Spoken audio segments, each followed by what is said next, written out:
Hey, what's up, y'all? Happy first Saturday of the year.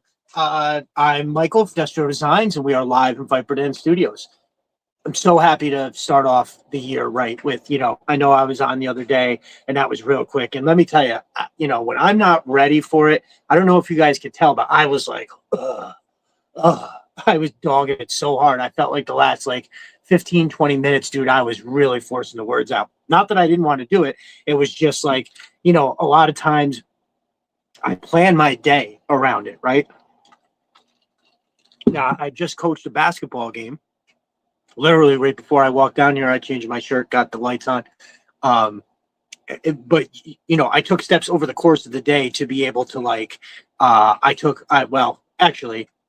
I mostly did what I normally do. And then instead of just getting up and doing the podcast, I got up and went to the game, came back, and now I'm doing the podcast. And I feel even more different now than when I started the other day. 5 minutes in, I was like, oh man, oof, what was I thinking? Kind of just doing this on the fly, and had nothing written down. I was just like, Happy New Year, and I believe me, I only write down a very small amount of stuff as it is. It's not a lot, but I had nothing on paper, and I felt like I was just grabbing anything in front of me and talking about it for a while. So even when I feel like shit and I have zero written down, I still did 2 hours, which is crazy. So let's see, who do we got here? I think I saw most people. Happy Plague Doctor, first one in this week. Good to see you, brother. Big Red in the house, my brother.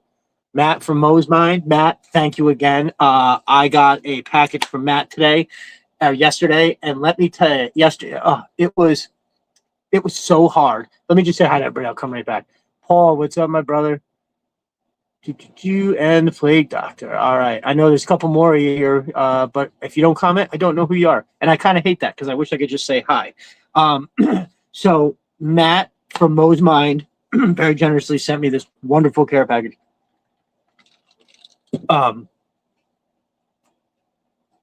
Let's see. Okay, I do have it all over here. So first of all, I knew I saw that it was out for delivery. I'm sure everybody might have saw the post, and I was supposed to be doing estimates and invoices. And man, let me tell you, I was just like, man, that fucking thing better get here, because I was going out eventually, right? I think by at 2 o'clock I had to go, and I had to go to 2 different places. I had to stop at the supply house, pick up some stuff, and as soon as I got back, my kids were I had to take them to the mall immediately. So I was shopping for hours yesterday, knowing that this package was here, and then I wanted to open it so bad. So I knew it was here because, my wife had called and said that, oh, you've got a package here. And I was like, is it in good condition? She goes, yes, and it's huge. And it was nice. Matt, you wrapped up everything beautifully. I think that's always interesting, to see how people ship. And yet, bro, everything was muy bueno. Really, really good. This week in Hearthstone, welcome in, my dude. Paul, did I say hi to you? Paul Morales in the house. Good to see you, brother. Found Python, bat, and road pig at a toy shop today. Dude, finding any Joes in the wild, I swear, is ridiculous. I talked about this on Figure Fight Club. I'll get to those guys in a minute.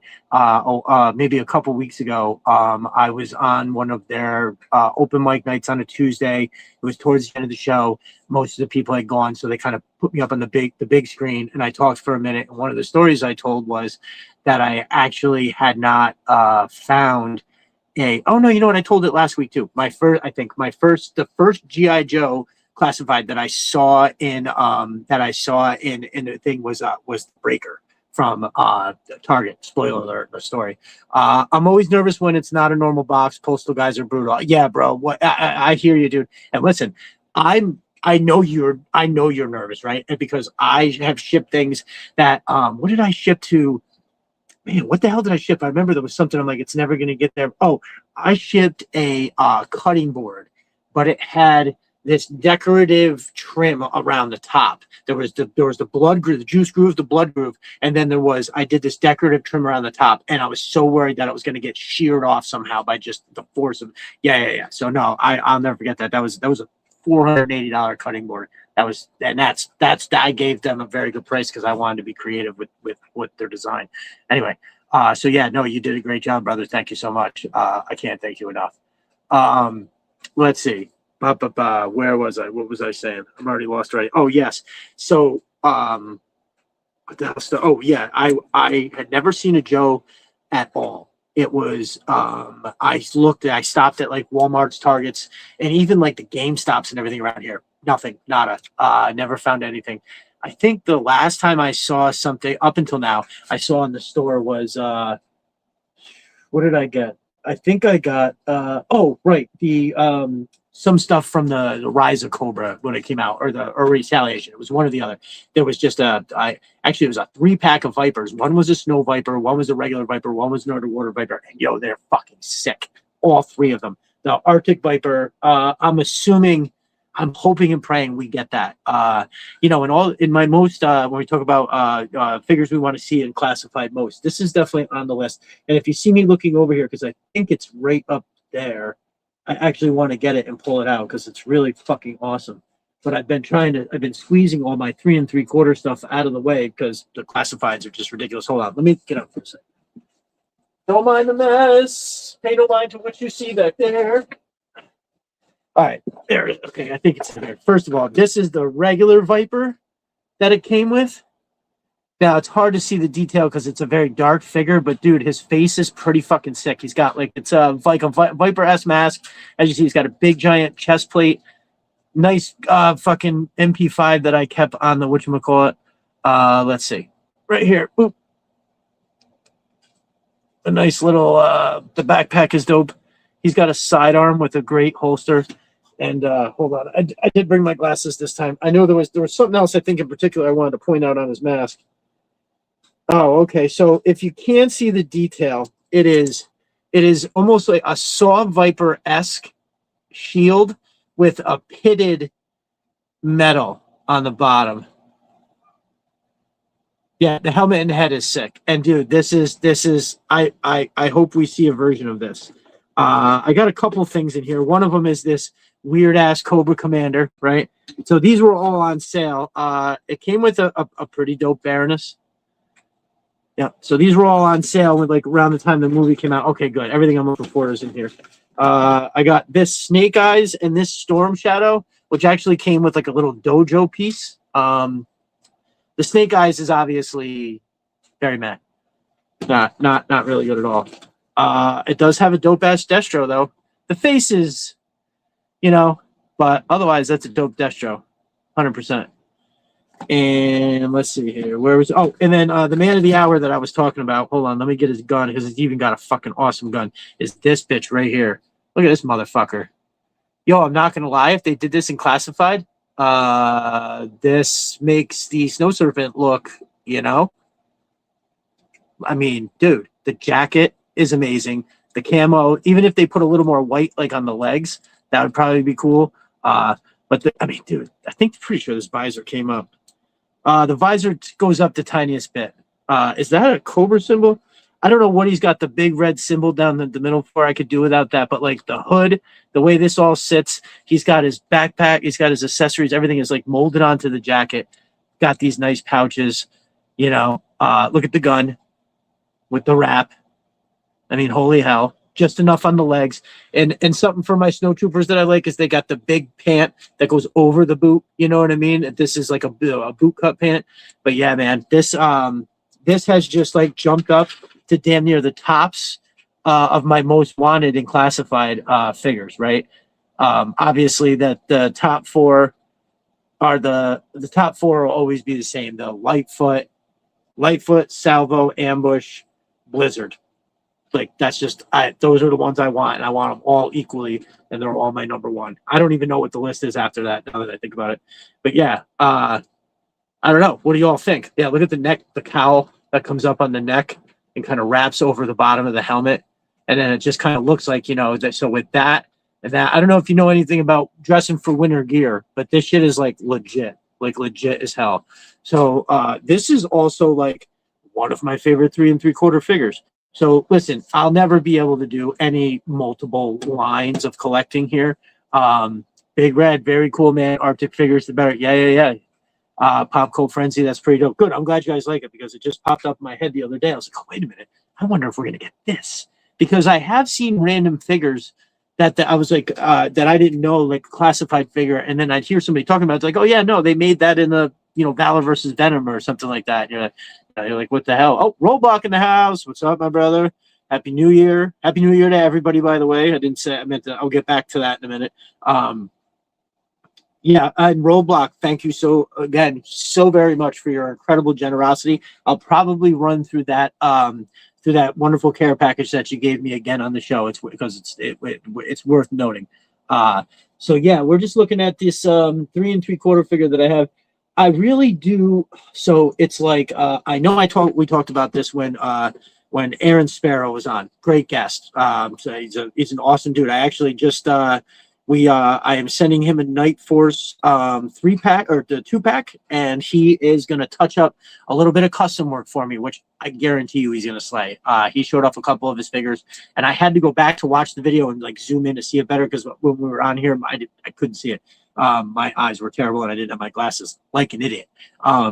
So yeah, Aaron was here, and we definitely talked about it then. That like. God, I forgot what I was going to say. Oh, the 3 3. I can't collect more than one lines, but the 3 3/4 figures are have really just been like catching my eye lately. It's so I bought when I started getting into classifieds earlier in the year. I had this moment where I wanted 3 3/4 figures too, and I was like, I can't do that. So I said, all right, I'm just going to get at most my 10 favorite, right? And I succeeded in getting most of them. Here, I have to grab these because I can't remember. I went through this the other day, and I tried to name them all, and I couldn't remember them to save my life. I got another box around here somewhere with the actual. Fucking hell. There we go. All right. So real quick, a lot of show and tell here. So I got that salvo. I won't take all the equipment out, but he is complete. His legs are loosey goosey as a motherfucker. I'm gonna wind up having to do a new rubber band on him. As you can see, look at that. He's a dancing fiend, right? He can do so much good in that. I love this figure. It's always been one of my you like show and tell? Oh good. CG Horror in the house. What's up, my brother? I'm glad you can make it. That reminds me. You know what? I was looking for it earlier and I couldn't find it. Hold on one second. I gotta find that.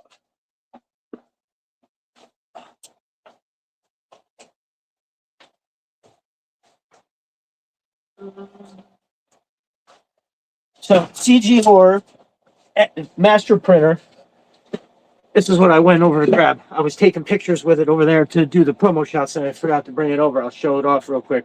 If nobody's ever seen that up close, take a good look, because it's one of the coolest things I own of anything. Not just printed shit, just like of anything. He fucking nailed it. How awesome is that? The like depth of the letters, the color of the letters, the scale of it, this like pattern in the background when you see that right there. Totally fucking awesome. So I always have it right here when I'm on. See that? Boop. Just right. That's how I try to get it every time. So you kind of see that atlas. You can see the locker setup from Sister D Arsenal, and you can see the nameplate right there. So yes, Big Red. That is 100% new O-ring time on the salvo. But this was like, other than that, it was really complete. I think I got it $28 shipped. I thought that was a deal. I guess I'm not sure. The one that I was told I got a really good deal on was this complete and super minty Lightfoot. So his graphic on this and on his backpack are like in perfect condition. Now, I don't know if there's a figure that is loved to what degree over here, but then hated in such a degree all the way on the other side. Like, I don't know how many figures have this swing of feelings, right? All right, I'm not going to set up this whole thing with the whatchamacallit. I had nothing to do with the pattern. That's the printer because I turned off ironing. Oh, okay.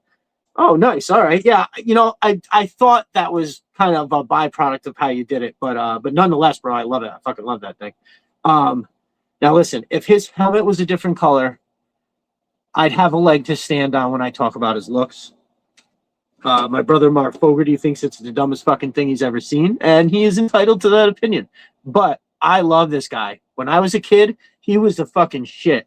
Now, if you ask me exactly what this thing is that he holds out in front of him like this, right? He holds it like this, and you know he's got this thing connected to it, and this goes to his backpack. And you know most people are like, well, what is it?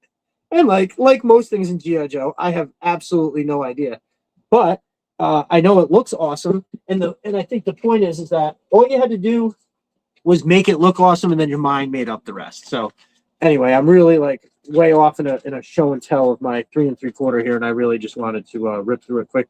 So anyway, like in my top 10, I've got it's Salvo Lightfoot mainframe because I fucking love this figure and character. This is a Topps all-time figure for me. This fucker right here, he is amazing. This guy right here is probably tied with him. I got a full complete scrap iron. Two actually full complete scrap iron. Or no, one is complete, the other's missing a pistol. Now, these two right here are like, as far as just based on just figure goes, these are my top two right here. When I was a kid, these two are my favorite, and they fought all the time. They were mortal enemies. They ruled the urban landscape. When Cobra's trying to take over the country, this fucker was first out there with his nose out, and this dude right here was leading the team in the urban environment. This dude is complete. I think I only paid like $25 for this guy too. Minty, stiff, all the parts, all the pieces, all the stuff. And this was a very lovely gift. You know, not everybody wants to make doesn't want to be public about the gifts. You know, some people they're like, you know, I don't want anybody else to get, you know, jealous that I didn't send them anything and stuff, or some people just, you know, like, hey, not everything is content, and I happen to agree. So I always usually kind of ask, you know, and so anyway, this was from a very very close friend. I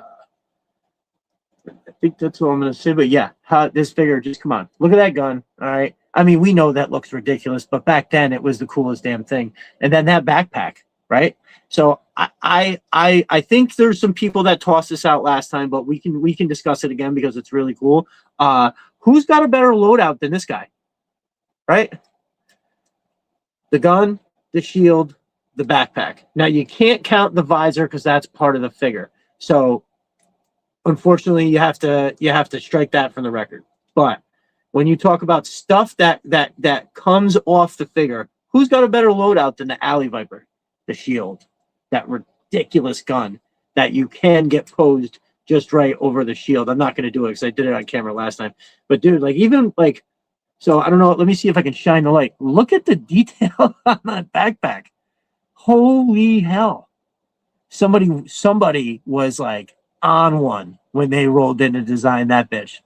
The grappling hook, the grenades. I mean, yo, what? Yeah, I'll sit here and go crazy over this all the time. It's a mag light on an MP5. Oh, well, that's crazy. Oh my god, dude, that's crazy. That's pretty dope. Let's see. Shockwave and Alley Viper are some top tier figures for sure. Big Red, 3 3/4 master. You know, obviously I love everybody's opinion, but there's some people that I know, like Big Red, for instance. Every day he's showing us his knowledge, dropping knowledge about these figures, right? Just like the coolest shit. And I love. Oh, I didn't get a chance to say anything about this the other day because I didn't know it was happening. But let's give Big Red a round of applause for firing up the Joe a Day. Right now, I know there's some people that do Joe a Day in some form of fashion, but I always really enjoyed Big Red's version of it, and it was kind of like a perfect way. So like when I think of GI Joes, it's like to look at GI Joes. Oh, I got another Viper. I'll show you that. So when you think about GI Joes, it's the Trinity, right? it's not just the figure and stuff that's in the package. It's the figure, the card art, and the file card. To me, that's what makes up that, like a character's experience, right? That's how you express the character: the card art, the figure, the file card. And so the way Big Red used to do it is he'd have the big picture of the figure, perfect, and then the two smaller pictures, which were the file card, the card art. Boom, perfect. Like nails it every time. I think that is just the absolute best, right? So I can't say how happy I am that my brother has started it over. He's adding some information. Dude, I'm glad you decided to roll it back. That's really awesome. Did you Maglite on MP5? Cool. Oh yeah. Oh, right. Okay. Jeez. I don't know what happened. That's weird because now that comment is up higher, it's like moved over. I don't know why everything was set when it was. I know usually I have the problem because it goes behind the little money sign, but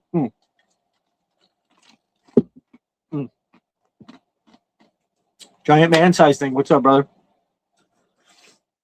So yeah, awesome, Big Red. I'm really stoked that we're here with that. So also, this was another figure that came in that Viper 3-pack, right? It was the gray one, the Arctic one, and this one. Look at this. This is their diver. Yo, if they did this exactly like this in classified, I'd be like, what eels? Dude, this is the sickest fucking thing. Look at how crazy that is.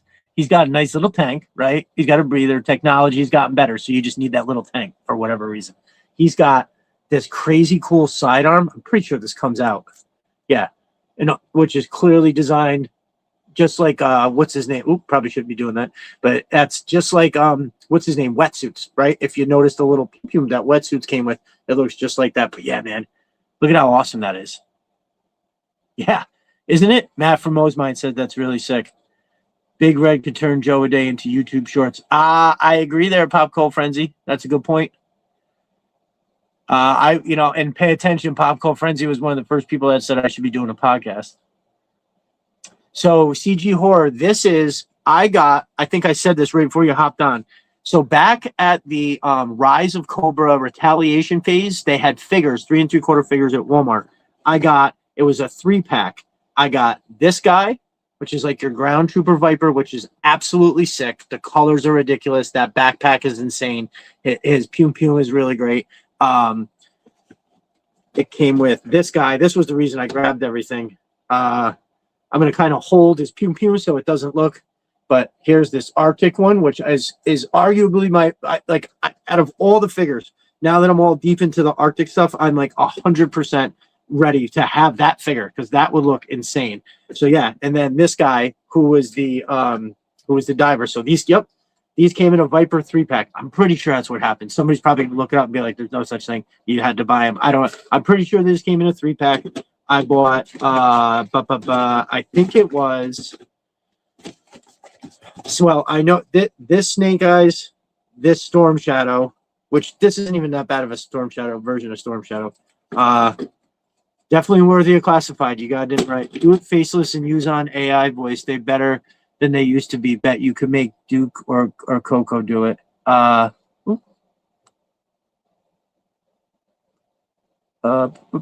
Big Red, you don't need to be on cam. You can use AI to make your voiceover. Oh yeah, right. The voiceover is pretty simple for sure. I mean, look, I know that this is ridiculous, but this figure's kind of cool. Right? I mean, that face is ridiculous. As Cobra Commander, it's ridiculous, but as a figure, like look at the jacket, it's like flowing. It's actually a dope little figure. Not Cobra Commander though. Yeah. So I think these two came together. I'm pretty sure these two came together. This is actually a really awesome Baroness too, like super cool. And that Destro's not bad. And then I think this guy was on his own. Or these three came together. Honestly, I don't remember. I know somebody's probably looking it up. So yeah, I'm gonna show this again so you can get a better look at his like chest rig. And look at that face. Yo, what? Hopefully you guys can see that as well as I can. Look at the hose goes right to the back of the helmet from that nice little breather. Yeah, there was a guy in here doing the G.I. Joe comic with AI that made the cartoon voices. It was really awesome. The actual voice actors expressed concern and he stopped. No kidding. Well, yeah, I would be too. I'd be like, dude, what are you doing? And this something, the articulation on this diver with his legs, it's not that easy to get somebody to sit like that. But anyway, yeah. So yep. I hope so. Legitimately, these three are all now like right up high on my list of classifieds that I really do hope we get. And I got.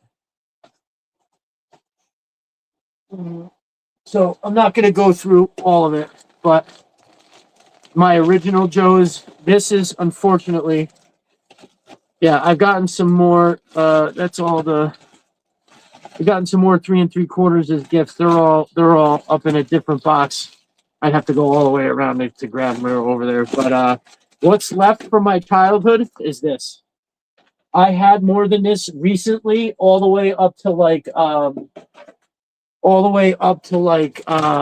geez, God, somewhere in the early 2000s. I moved and I lost the box that had most. So I don't know if I ever showed this. This is what's left. I need a helmet, gun, backpack, pew pew, the whole thing. Yeah, Pop Cold Frenzy. That's kind of exactly like what I said. That's exactly what I said about that figure was that, oh, if they made this and classified that looks just like this, I'd be like, what eel? This is the new eel. It would be one of the coolest figures. So I love this figure, but I have no extras for him, but it's still very, very reminiscent of being awesome. This is another one of those figures you either love it or hate it. From my boy Conrad, I got me a Psych Out still. I loved it. The wrist dishes. I didn't like the ones on the wrist, but everything else I loved. I thought it was amazing. I got to get this going because this needs to be repaired. Now I had one of the things I lost in that box was the Thunder Machine. I had that complete. So that was Thrasher. Very cool. The only Dreadnought that made it. I know I had Zartan, and I think who's Monkey Wrench. I think I had a Monkey Wrench. I do have a Big Boa, but his legs are off completely. And then boom, my boy Repeater. So I looked to get like the rifle and stuff like that, and it was actually almost as much to buy like the figure whole. So I was like, man, yeah, I don't think I want to do that. But yeah. So how was everybody's New Year? Did everybody enjoy the holidays? Is there anybody? Let me ask you this, because I know we're all roughly around like the same age and everything like that. Is there anybody who went out to celebrate on New Year's Eve? Like, or if you had people over at your house or you went out to like a bar, club, anything, or to somebody else's house. Was there anybody that was out of their house or had company at midnight on New Year's? Let me ask. Let's see. Pop Cold Frenzy. Toxo Viper is awesome and would fit in with the Night Force story stubline. Agree. I think there's so much that you could do with that. Him around like the dire technology, like helping push it further and stuff like that. Like rope him in with that, dude. I think it would be dope. Had some great childhood fitters. Thank you, Big Red. No, I was very blessed. So I'm actually looking to try to find this picture. I mentioned it in a post on the classic G.I. Joe thing where he's talking about childhood memories. And I'm pretty sure it was the Christmas of '86, almost '87, but the Christmas of '86, I got a ton of stuff. So I have an aunt that is my mom's youngest sister, is only like, let's see, only like 10 years older than I am. So when I was, what was I that year? 7 years old. She was like 17, had a job. She used to babysit me. And she spent like all her babysitting money on me one year. And I got a ton of shit. So I'm trying to actually find, I know that picture my mom has it somewhere. I'm poking my head out from under the tree and there's mad shit. Almost all of my G.I. Joe stuff that I ever had came that year. It was crazy. My grandfather, I was the old, on that same side of the family, I was the oldest grandson. And my grandfather used to take me all over the place. And one place he took me every year, I would go on a trip with him down to Allentown, Pennsylvania, where he had his family was from, and he had a bunch of family down there. So he moved down there. I'm sorry, we would drive down there, and the first day when we got there, we'd get settled in, we'd have like dinner, and then we always went right to this one toy store. Actually, I can't remember if it was a toy store or if it was like a store that had a giant toy department. I can't remember. But we would always go. He'd always get me like a couple Joes and a bunch of Joe coloring books, like almost damn near. If there was 5 of them, he'd buy all 5, right? All the different coloring books, 2 sets of crayons, and that was it. And then basically it was a way for him to, I had something to do while he would be able to talk to. I mean, I was included in everything, but it's like, you know what I'm saying? The kid's got to have something to do. And instead of me hauling like a bunch of stuff, yeah, I got a ton of that stuff from honestly Christmases and that. I mean, don't get me wrong, my parents tried to give me everything they could, and they did. They did an excellent job. But I got a lot from other places too, so it was good. I've told that Destro, the gold-headed Destro with the despoiler a couple of times. So let's see. Nope. Nice. That's funny. Everybody was like, nope. I didn't think so. I was just interested to hear, because like there was at one point where I was watching, we had the Dick Clark's New Year's Rockin' Eve. We had that on and we were watching, and I was like, for like one split second, I wanted to be doing something. Like that part of me that used, because listen, y'all didn't know me in my 20s. It was wild. I was not a dad. I lived for me. And so for a minute there, I got a flash of that where I was like, yeah, it'd be really cool. We're going to have to like do stuff. I have to call my friends, and maybe we'll try to do the Memorial Day thing again. And almost as fast as it came, it went, and I went, I'm going to bed. What am I talking about? I'm going to bed. Matt from Mos Mind. My kid was determined to watch the ball at midnight. Too smart for the pre-recorded video. Pulled a tooth at 11:58, so I got to wait for the tooth fairy. Oh, fuck. Oh my God. I stand in solidarity with you, my brother. That is brutal. That is absolutely brutal.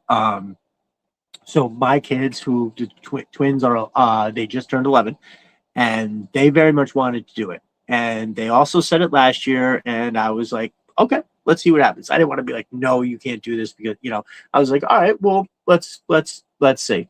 And they made it more this year. Last year they fell asleep, I think, at like 10 o'clock. This year they made it to like almost 11:15. Now, if you're thinking, why didn't they, if at 11:15, listen, they I'm trying to think of how it's just they aggressively went to sleep at 11:15.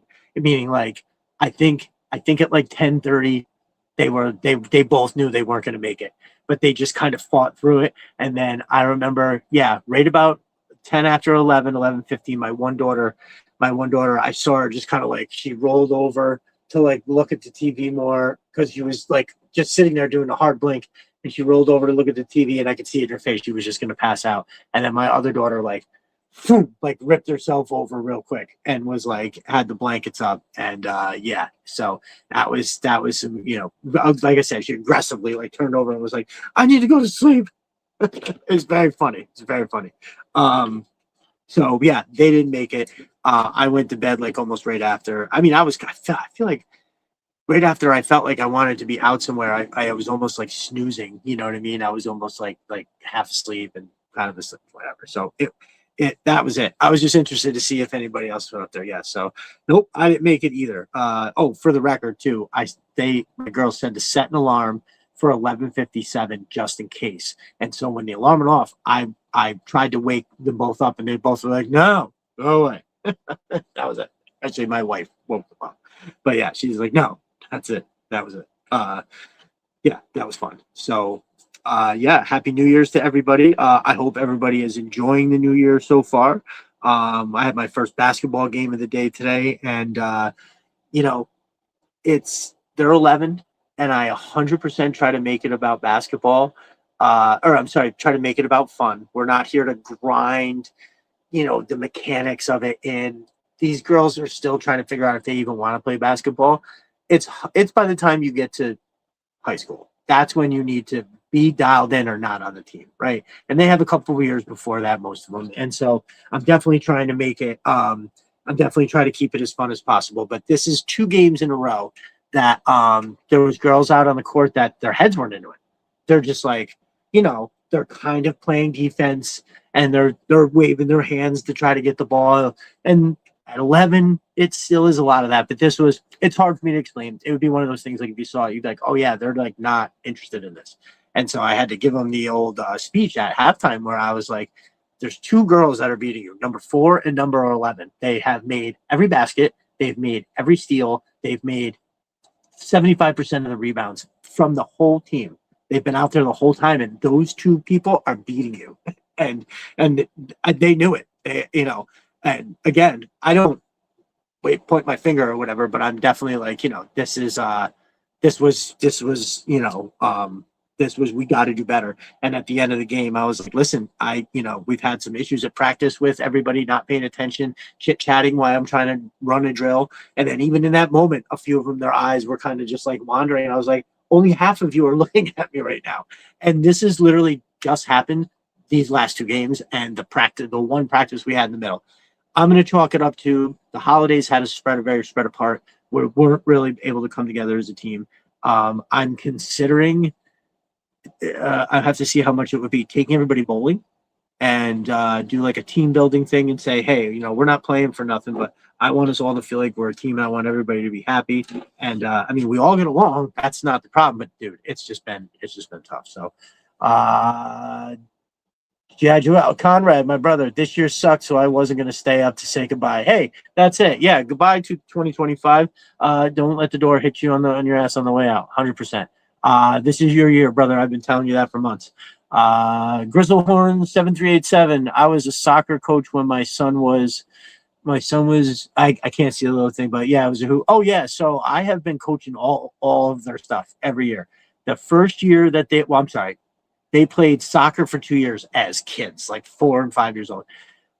I didn't assist with that. But then their first year of softball, my wife actually signed up to help coach one of the teams. And at the time, my business was crazy. I wasn't sure if I'd be able to commit to it. Well, she got COVID the very first week of the season, and she couldn't go to practice. So I was like, I'll stand in for you. I passed all the tests. She was isolated, and I was like, hey, we can't leave the guy hanging because it was just this dude, Coach Brian, who is now one of my friends. And anyway, I stood in. I was there for 20 minutes, and I looked at that dude and said, even if my wife comes back, I'm not leaving. I'm staying. What do I have to fill out? And he was like, boop, talk to that guy, this dude, Adam. So, and then in no time, they asked if we wanted to be on the board of directors. And then, so I've been, let's see, so I was an assistant. And then the next year, I was sort of the head coach. This other guy who sponsored the team was going to be, he was going to be the coach, but he kind of like, he didn't have it. He was a great assistant, right? If we would say, hey, take these 3 kids, let's get the batting thing done, but to drive the car, I kind of did that year, and I had told the director, I was like, yeah, I want to do this for sure. And so my wife and I have been head coach of all their softball teams since. We did the travel team one year, and if anybody remembers me talking about it in the beginning of 2025, you remember that while I loved my girls and we all had a lot of fun, that was some trying shit. Anybody out there that is, even if you are not coaching a team, right? And you've had kids that have gone through like a travel softball team or a travel baseball team, let me explain to you how crazy it is. Right? I'm sorry, I'm not gonna get lost in the weeds on that, but it's just yeah, man, it's the travel season was a lot. But anyways, so and then they got into basketball. And the first year that they played, they had a coach, Coach Chiara, who was a college player, very good. And in the middle of the first practice, none of the kids were listening. She was very soft spoken. She couldn't get their attention, the whole thing. And I finally, like kind of went over and I was like, can I please help you just keep them quiet? You tell them what to do, and I'll just make sure that they're watching them doing it. And so I helped her that year. And then the next year it was Coach Steve, who is this unbelievable coach. I feel like I'm a better coach in all fronts by being around that guy, 100%. I helped him. And when I say I helped him, he did everything. He did all of the talking. Every once in a while, I'd throw in a motivational this or that. I was always high-fiving the kids, telling them they're doing good. But that dude was the best. He was amazing. I wish I could let you just watch him for 5 minutes, and he was perfect for kids. And then so this year, he was doing something. He was staying back to work with the younger kids, the developmental league, which is perfect because he's the best for kids of that age. And they were like, I was like, hey, I want to help again this year. I don't know whose team, my kids are going to be on. They had a different couple teams, and they were like, no, we're going to give you your own team. It was awesome. So, yeah, I've, as we talked about on a timeline, I'm trying to get the most out of these years. And, it's one, even if you're there watching them is good. But, I try to be around them as much as I can. And I've been lucky enough to be in a position where people have trusted me with their teams, but I'll tell you, the basketball is awesome. It's really, really awesome. I got one girl on the team that is exceptional, but she kind of doesn't try every once in a while. Like when she drives to the hoop, I try to tell her, if you do that every time, you're going to score every time. Like she's bigger than the kids. She's faster than the kids. She's everything. But they're all amazing girls, and they've made steps every, they went from this to this and good really quick, and then they plateaued, right? I think a few of the kids that are actually on the better side, I think a few of them wound up kind of like getting overconfident, thinking that these 2 really good games in a row that we had, it was just going to be like that all the time. And then, if you show up to think that you're just going to win based on your previous wins of things, like that's never going to work for you, no matter what you're doing. You've got to step up to every game like it's the most important thing in your life. And well, I'm sorry, the most important game of your life, right, is the game you're playing right now. So I have already written a few things down, a few notes, but I have to have a killer practice ready for Monday to really dial these girls in. Because at one point in the end, I did say after the post-game speech, like part of it was, you're not even paying attention to me now. I don't know what's going on. All of a sudden, nobody appears to like really be super into it. And I said, we are dialing it in on Monday. If you're not ready to show up, stay focused, no chit chatting, then please don't come, because I don't want you disrupting the other kids. And I said, I don't want to do it. But if I find that multiple times I look over and you're talking with someone, no matter who it is, including my own daughters, you're going to wind up sitting over there separately. So you still can't talk to each other. And like, I don't want to do that, but that's the last, I can't express it, like the last practice. And then the time before that, time after or last game in this game, it's just like nobody's heads are into it. Their hands aren't on defense. They're just like watching the kids drive by them. It's crazy. I'm just hoping that it's the winter break. So enough about all that. When Jay Antonio shows up, I'm expecting him to be a I know. That's hilarious. Yeah. No, he'll be with us shortly. Oh, I'm sorry. You know what? I don't even think I addressed that. I had only mentioned that he was. So, yeah, Jay Antonio is gonna join us. That's my brother. I'm really, really stoked to get into like the Arctic Hiss. And there's a lot of stuff that he is very, very good at that will make great conversation. He's going to be very helpful, I think, to a lot of people as some of us try to dabble in customs or anything like that. Like he's also, he's a pose master. He's one of those pose masters. You can take 2 figures on the coffee table and it looks like a great shot because they're posed so damn well and the camera is in the right spot. Just like my brother Conrad. Yeah. I've always admired Conrad's his angles, and the posing. It's top notch. It really makes, and so he goes outside and then you combine all that together. Like what was like the first thing I saw? It was from Conrad. It was somebody climbing out of the back of the Hiss. It might have been Destro. It might have been Cobra Commander. I can't remember exactly, but I remember that was dope. And that was one of the first things that I saw really like kind of catapulted me into enjoying the toy photography. Really lit the fire there. But yeah, so when he joins us, we are going to touch on the Arctic Hiss. Who's getting it? How many are you getting? We're going to want to know what you all got. Don't tell me now because I want to see it in the chat then. Thank you, bro. Means a lot coming from a fellow killer photographer. Oh, yes, absolutely. Yeah, dude. And yeah, thank you. I appreciate you. For sure. I mean, hey, I feel like, I felt like it was influential in a way that I always find that I'm stressing the angle of the picture or based on now posing. I get a little lazy at because I build this huge dial to cover my lazy posing, but I remember kind of being very concerned about the angles and referencing. I'm on the spot, but if I went back and looked, I'd probably find it immediately. Yeah, it was whatever. There was 4 shots, and one of them was somebody climbing out of the back of the hiss, and then the other ones were other angles of different stuff. So yeah, thumbs up. Um, yeah, so Jay Antonio, we're going to talk about the hiss, what we like about it.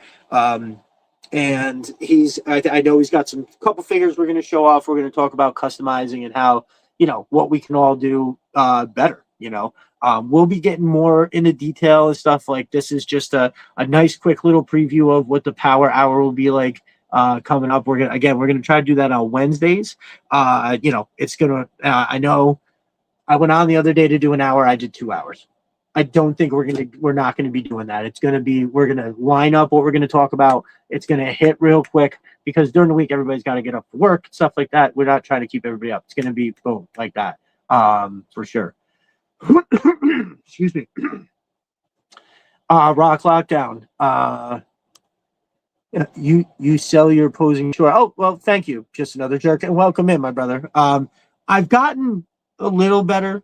If I do, I've been trying to get a little bit more of an, than just the regular action shot, trying to get a little more of like a what's the word I'm looking for here? Just a candid shot, right? Just a candid looking kind of thing. But thank you, brother. I appreciate it. Rock Lockdown. You guys definitely have an eye for lighting. I'm too out of my depth on that stuff. Hey, listen, lighting is almost, I don't know, it's hard for me to say, super important. I'll tell you that. I went through a couple different things. So I always kind of used my freaking job site lights. That was the first ones I had to kind of get up there or whatever. And yeah, I don't know what in the hell. I wound up getting initially, there was these ones, they're all the way over there. Oh, wait, this is one here.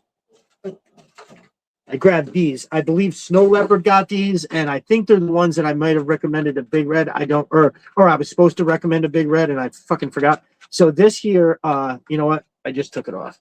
I broke this one, but anyway, yeah. So this adjusts multiple times. It can stand all the way up like a light. It's got a bunch of settings for different modes of light and then volume of that light. And with those two, I was able to really dial some stuff in.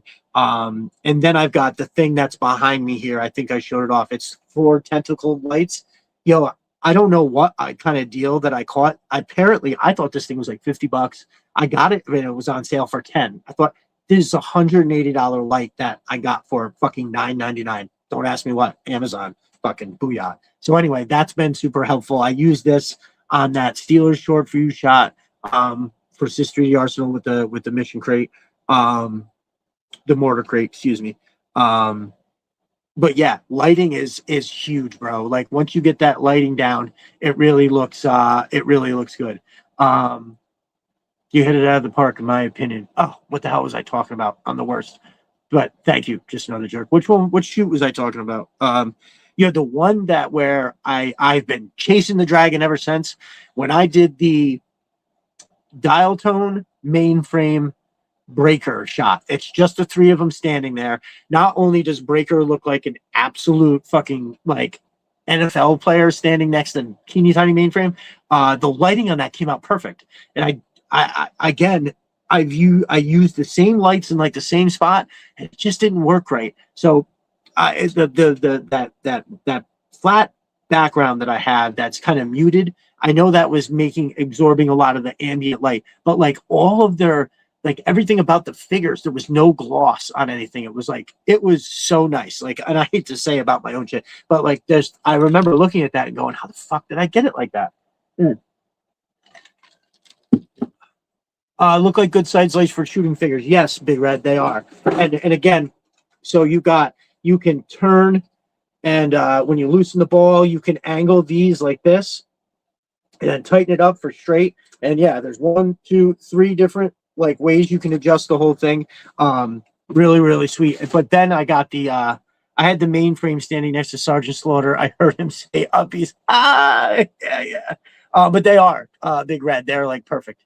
I should have got that one at Joanne Fabrics going out of business sale. Well, at this point, brother, anytime that you can find something like that that's on sale, I say go for it, because I mean, although Amazon just has these deals, and it's one of those things where like the stuff is so cheap, you're like, listen, if I get it and it doesn't work out, it's not like I've made this major investment. I can't say enough. Count my lucky stars. I'm super blessed. This light, I almost want to take the phone down to show you guys this light if you didn't see the picture, because it's got a remote control, a bunch of different modes. Right now, I just got it on super bright. It's got a thing to hold my phone right in the middle of the light. So if I'm trying to set something up, yeah, man, I'm super lucky that I got that. And I almost wonder if it was some kind of an error, because when I went back and clicked on the link, the same link that I bought it from, it was definitely like $170, $180, and it did not say anything about $9.99. I even went as far back as to look at the order. That's what I went there for, to see. I was like, oh, wait a minute, let me go back to the order. Did I make sure I paid $9.99? And it was. So I just so crazy. CG Horror. They did mainframe dirty by making him a shorty. Us IT guys are big badasses. Hey, listen, I agree. That's why I always talk so highly about mainframe. Like when we were doing like our favorite figure characters on Destro as my spirit animal, like I think my fifth was mainframe. I thought that the way that I looked at what he was doing was, first of all, computers were like magic in the 80s, right? They were still something that we didn't, like, as an average person, it was wizardry. And so I remember being like, oh, I've got to I got to make sure mainframe has the comms set up. Otherwise, how's everybody going to talk to each other? How is this unit that's away from the base going to talk to the base? Mainframe's going to have it set up. Oh, what happens if they go in this Cobra base and they need to open up these, cells to get their prisoners out or whatever? Mainframe that, and he was that dude for me. I didn't have a dial tone, and I didn't have a breaker, and I didn't look at breaker as much as a IT guy, as much as he was just like communications. Like he was on the computer. I don't know, whatever. My headcanon back then was all about mainframe being a real big badass. And the gear, the gear that he had was awesome. And let me tell you, I don't know, like, all right, let me ask you guys this, because I was super taken from the second I saw the mainframe figure. Out of 10, what do you guys, what is the number you guys give this figure? Because honestly, I'd probably want to think about it for a minute. And I know sometimes I'm very celebratory about things it kind of takes away from, trying to explain what do I think is like elite. And I don't know. I think there's some nostalgia coming into play here.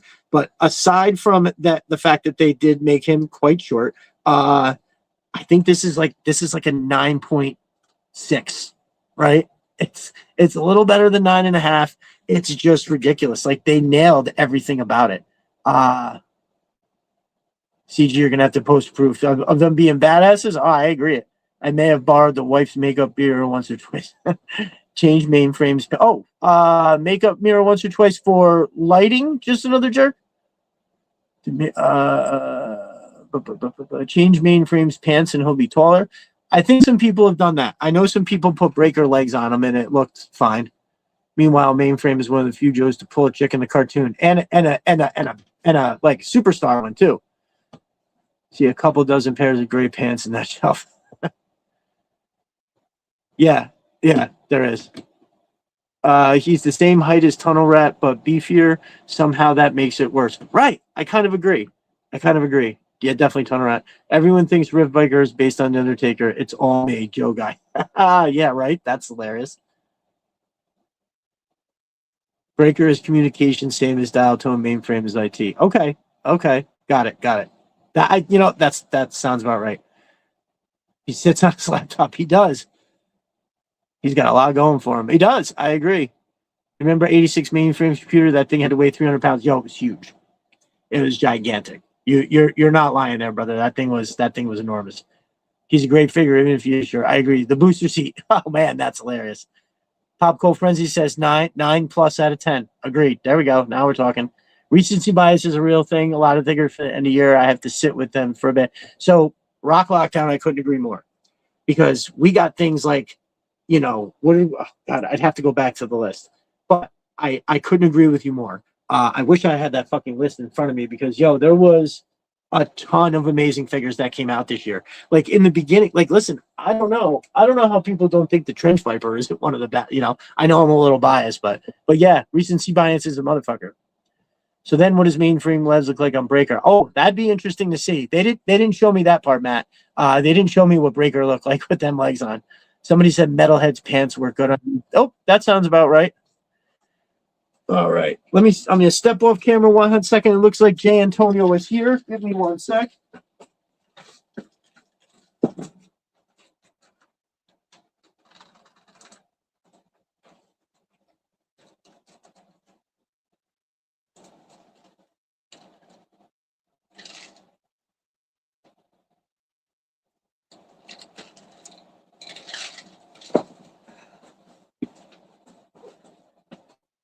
All right.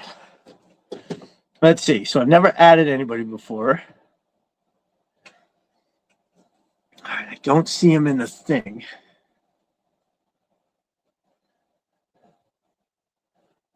All right. Hit me with that. Hit me with the thing, Jay. If you follow that link, you should be popping up right in here. I don't see it yet, though.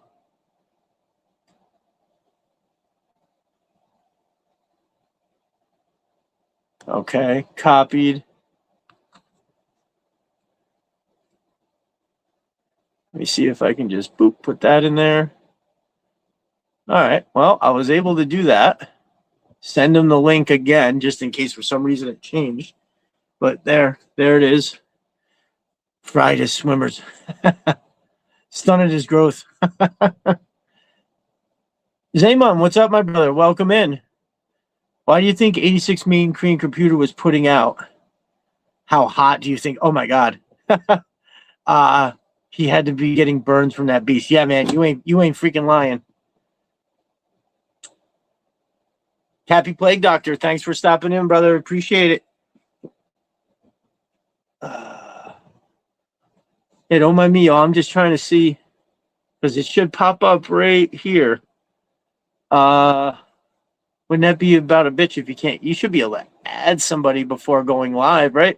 Or I'm sorry, after going live, right? Gotta be. Them dudes from Figure Fight Club use StreamYard too, and I pop in and out of there just like that. All right, well, Evil Dookie, what's up, brother? How's it going? Good to see you. Thanks for swinging through. Chihuahua GIF. I know, right? Yeah, I'm not sure. I've never actually attempted to everybody that I've ever had on. I've always just kind of I've always had them on at the beginning of the show, but I just assumed it's easy. Oh, listen, brother. So, Evil Dookie, I have a laptop. My IT guy, who is my cousin, moved an hour and 45 minutes away. And so what happened is I can't access my settings all of a sudden. Like, he souped up this laptop, and for some reason something happened. I'm sure I did something. I'm not super good at computers, but I must have somehow locked him out, or I locked myself out of the settings. Like, I can't access it. And so when he tried to walk me through something on the phone, so did CG Horror, and unfortunately it didn't work out. So no, I am dying to get to the laptop so I can show stuff while we're on here. And yeah, I'm sure this is be accept a guest after they click the link. Well, the thing is so I have to go to right here. I'm doing it. Y'all can't see it on the screen, but I'm pushing the button where it's the stage. So normally I get a little thing pops up and it says the guest so-and-so has entered, is trying to join the show. And then when I go down here and I hit that button, it shows participants. And then right here is where it should show up. Hold on, let me see here.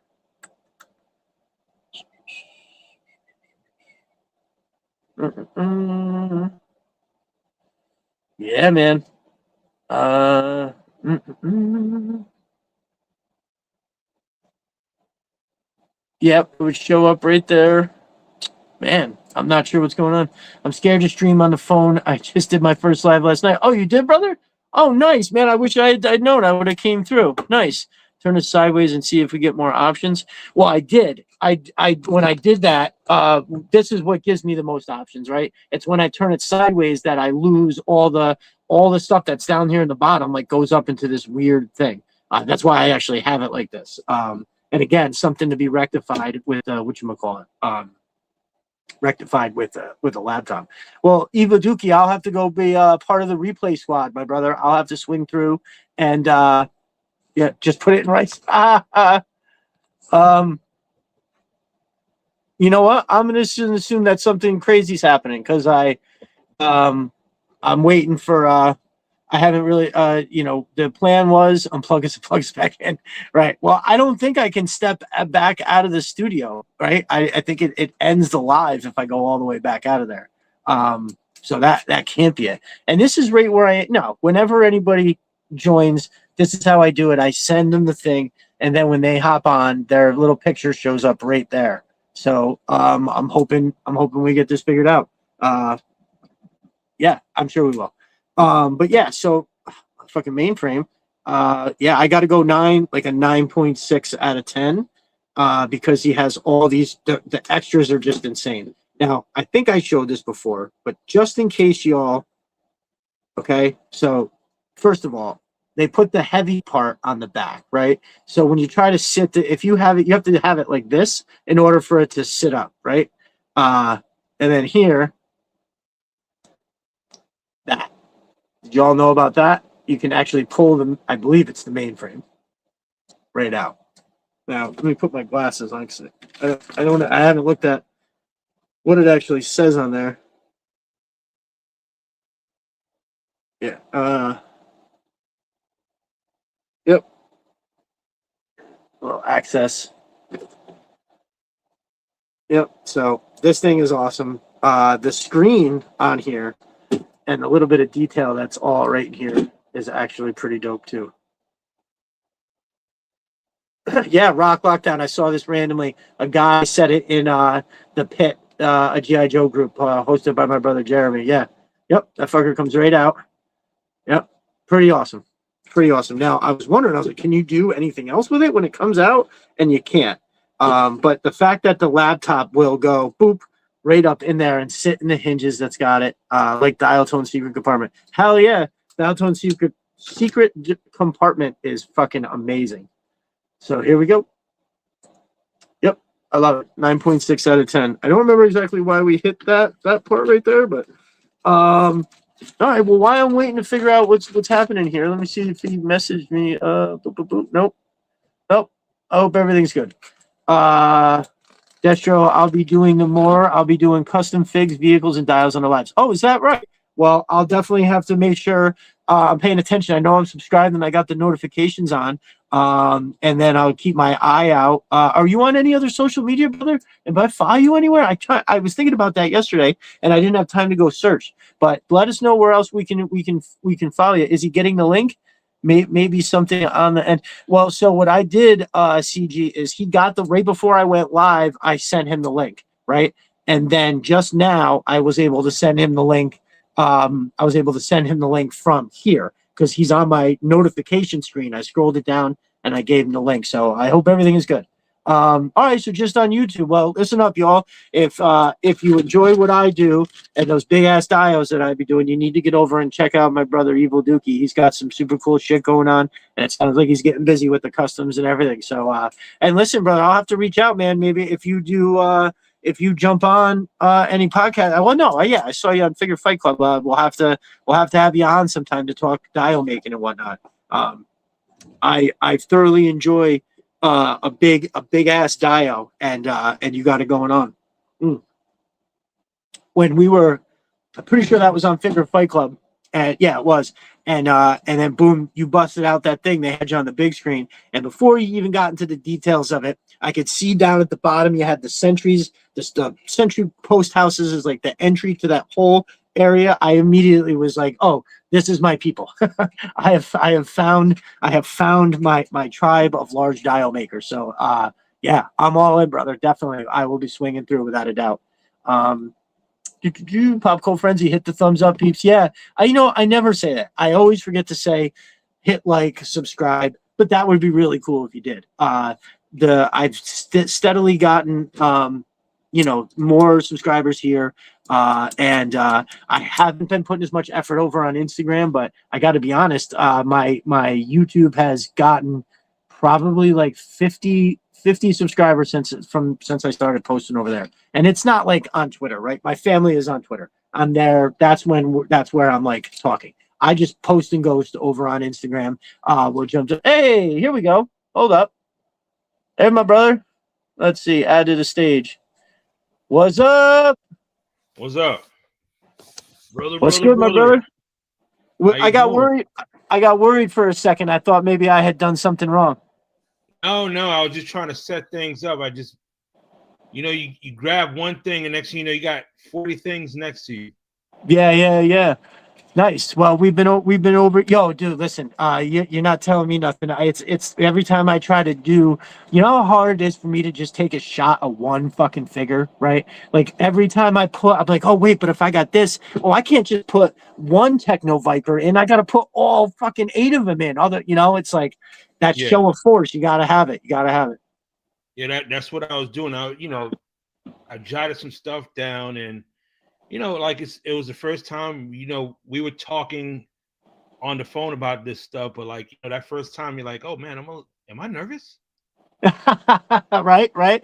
Well, I have to admit, it wasn't the first time I jumped on Twitter, but it was the first time the Twitter live. It was the first time I did the YouTube live. I remember getting on and I was like, same thing. I was like, wait a minute, I'm just going on here to talk. What am I all worried about?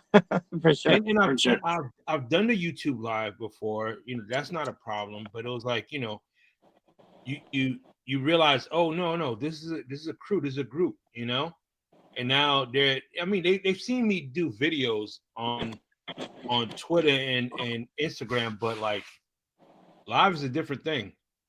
It is for sure. Yeah, so we just chit chatted a little bit, mostly about, I gave a rundown of how my basketball squad needs a tune up. Okay. They for sure, their heads are a little bit out of it now. At this age, I'm not worried about, I'm not so worried about wins and losses. I'm more worried about everybody having a good time and just growing as young ladies and getting confidence and stuff. But what we've had going on the last 2 games and then this practice that we've had in the middle of the break here, everybody seems to be very checked out, and so it's not that everybody can do what they want mentally, but when you're at basketball, you owe it to your teammates to that are here trying to do it to give 100%. And so after the team that we played today, brother, it was 2 girls on that team who scored every point, got every steal, and damn near every rebound. 2 kids the whole time. And and it wasn't like they were super good. It was just that those 2 fucking girls wanted it more. They wanted it more. And that was that. And you could see it in their faces too. Them kids were working their fucking asses off. It was you also got to understand it's after the holidays, I don't know every 12-year-old, but I know a lot of 12-year-olds, once they get past the holidays, they just want to play with whatever or talk to whoever, 100%. They're not really focused on that game. They're just there, because it's, that's what their parents want them to do.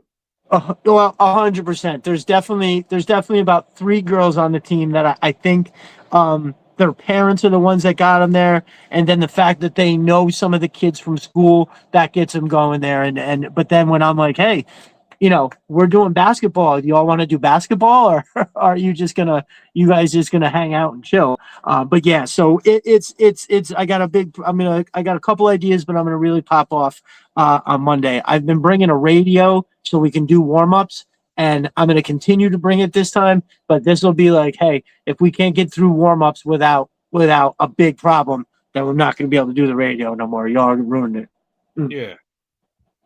And let's see, what else did we hit? Oh, I just started showing off a bunch of my 3 3/4 stuff, which I don't need to get back into. I Oh, just I don't remember how that's we. dangerous. No, well, It is so dangerous.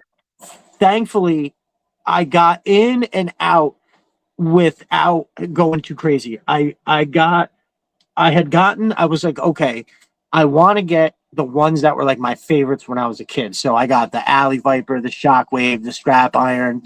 I want to get a Hit and Run, a Firefly, and then I don't know. I want a Gold Destro. Once I get those three complete out of the package for me to display, I'll be kind of happy. I'm sure I'll think of like two more people, but um, then I found this guy on eBay. This was in way in the beginning, before I was like, all right, it's really got to be classifieds only for the most part.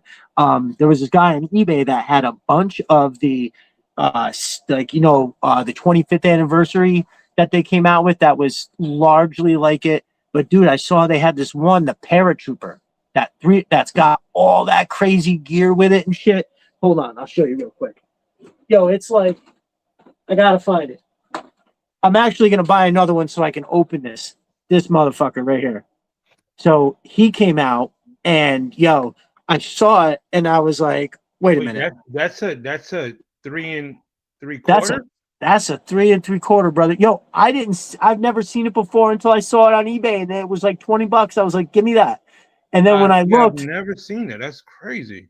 bro, But it's one of the wait, that's the new line, right? That's one yes, yes, okay. yes. This is it doesn't say 25th anniversary, but no, it's that new shit.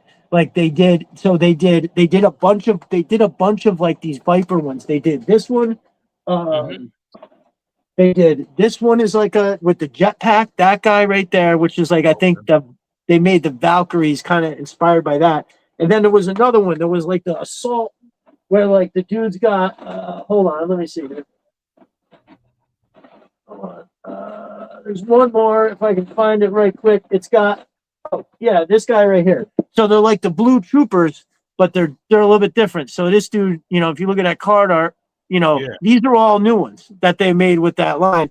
So I saw those and I was like, man, those are really dope looking. I would love to just have those like Now in the box. the Valkyries have the red mask, right? Yeah. Or is that the Claw Pilot? Hold on. Maybe it's the Claw Pilot. Yeah.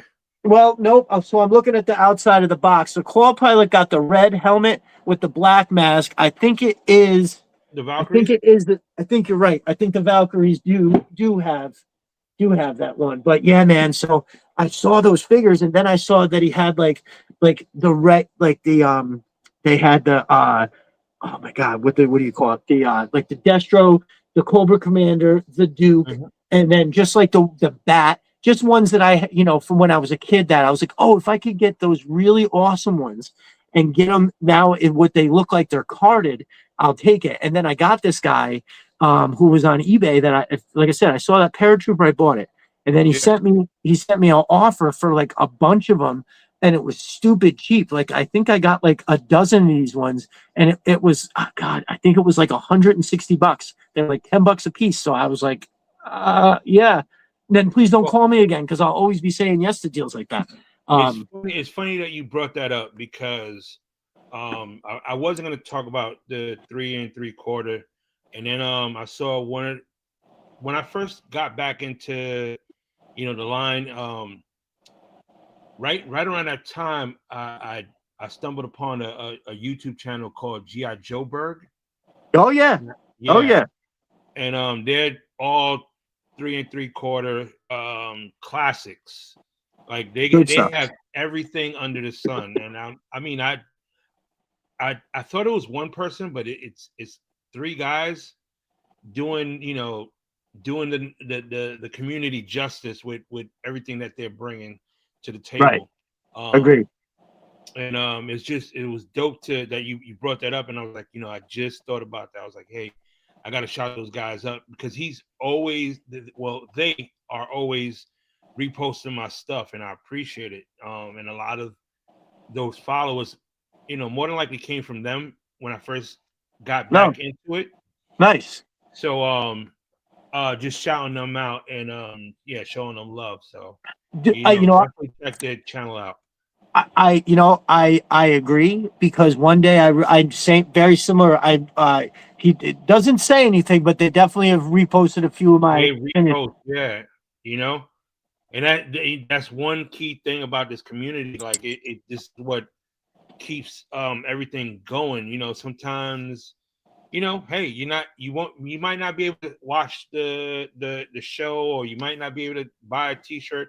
Shout out to Stevie Z and Pop. Oh yeah, Um, but those reposts help, you know, because maybe the people on your channel, that's a really nice shirt, you know. so I I've can't. I've shown this a bunch of times, dude. I literally just sat down and I was like, oh man, I didn't put a shirt on. I don't know why I didn't think of that, but yeah, It's I'll all show that good, off brother. randomly as we go throughout go out throughout the night. But yeah, dude, I agree. The the community is what makes it go, right? It's the Definitely. we are the sum of our parts. We are Hmm. it's everybody that does their thing is what brings us together. And we just so happen to have quite a few incredibly solid motherfuckers, right? Hell yeah. Um and I say it all the time because it's so crazy because anytime I go anywhere like on the internet, with the exception of Jeremy's group, right? My brother Jeremy Kimberlin, his Facebook group is great. But Shout out you to go into Jeremy too, yo. shout out to Jeremy. You go into those fucking Facebook groups that, and I don't mean to talk ill of them at all. If that's Mhm. how you roll and that's what you want to do, then it's America. By all means, go shit post all you want. But man, it's like what kind of what is the rest of your life like if that's how you're running your mouth on the like I can't. I mean, Well, I, we've talked about this. We talked about this off, off channel. Like there's sometimes where you can fight the fight, and then sometimes you just let them yell because you can't stop them.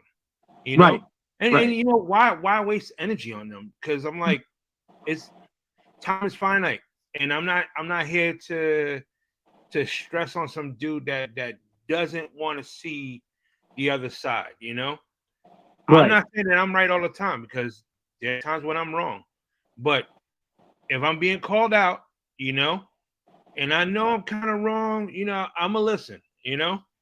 Sometimes I don't, but hey, we're all human. Right, right. Yeah, I for the most part just ignore if somebody says something stupid. I just look the other way because there's no winning. I always trying to. I always say it's like trying to win an online argument is like trying to fight terrorists in the desert.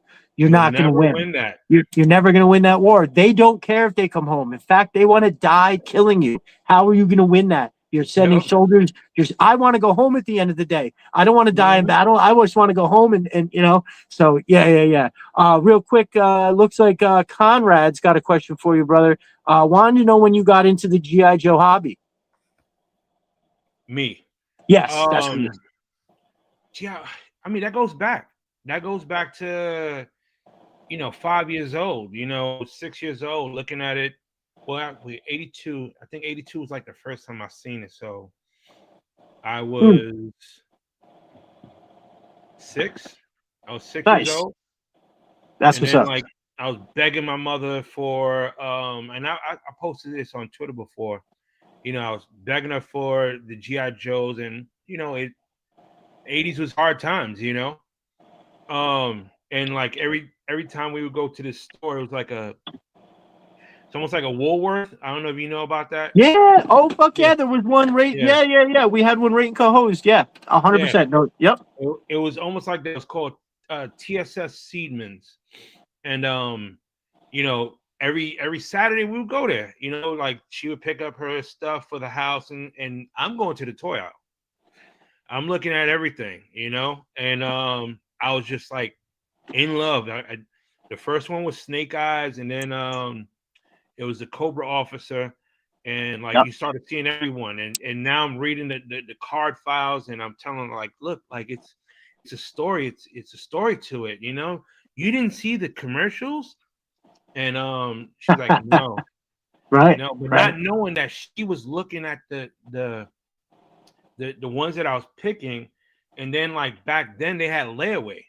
Yep. So like Yep. she like when I would go to like she would give me a pizza and soda and I would sit down. She'd be like, I got to go to the bathroom. She would go to back to the aisle and take them and go to the Nice. thing. Like I want these on layaway, and then Christmas happens and I got them all, That's and I awesome. was like, That's awesome. yeah, you know what it is to have like I mean not all, but like a good majority of them, and it was a great Christmas. So That's awesome. yeah, That's yeah. awesome.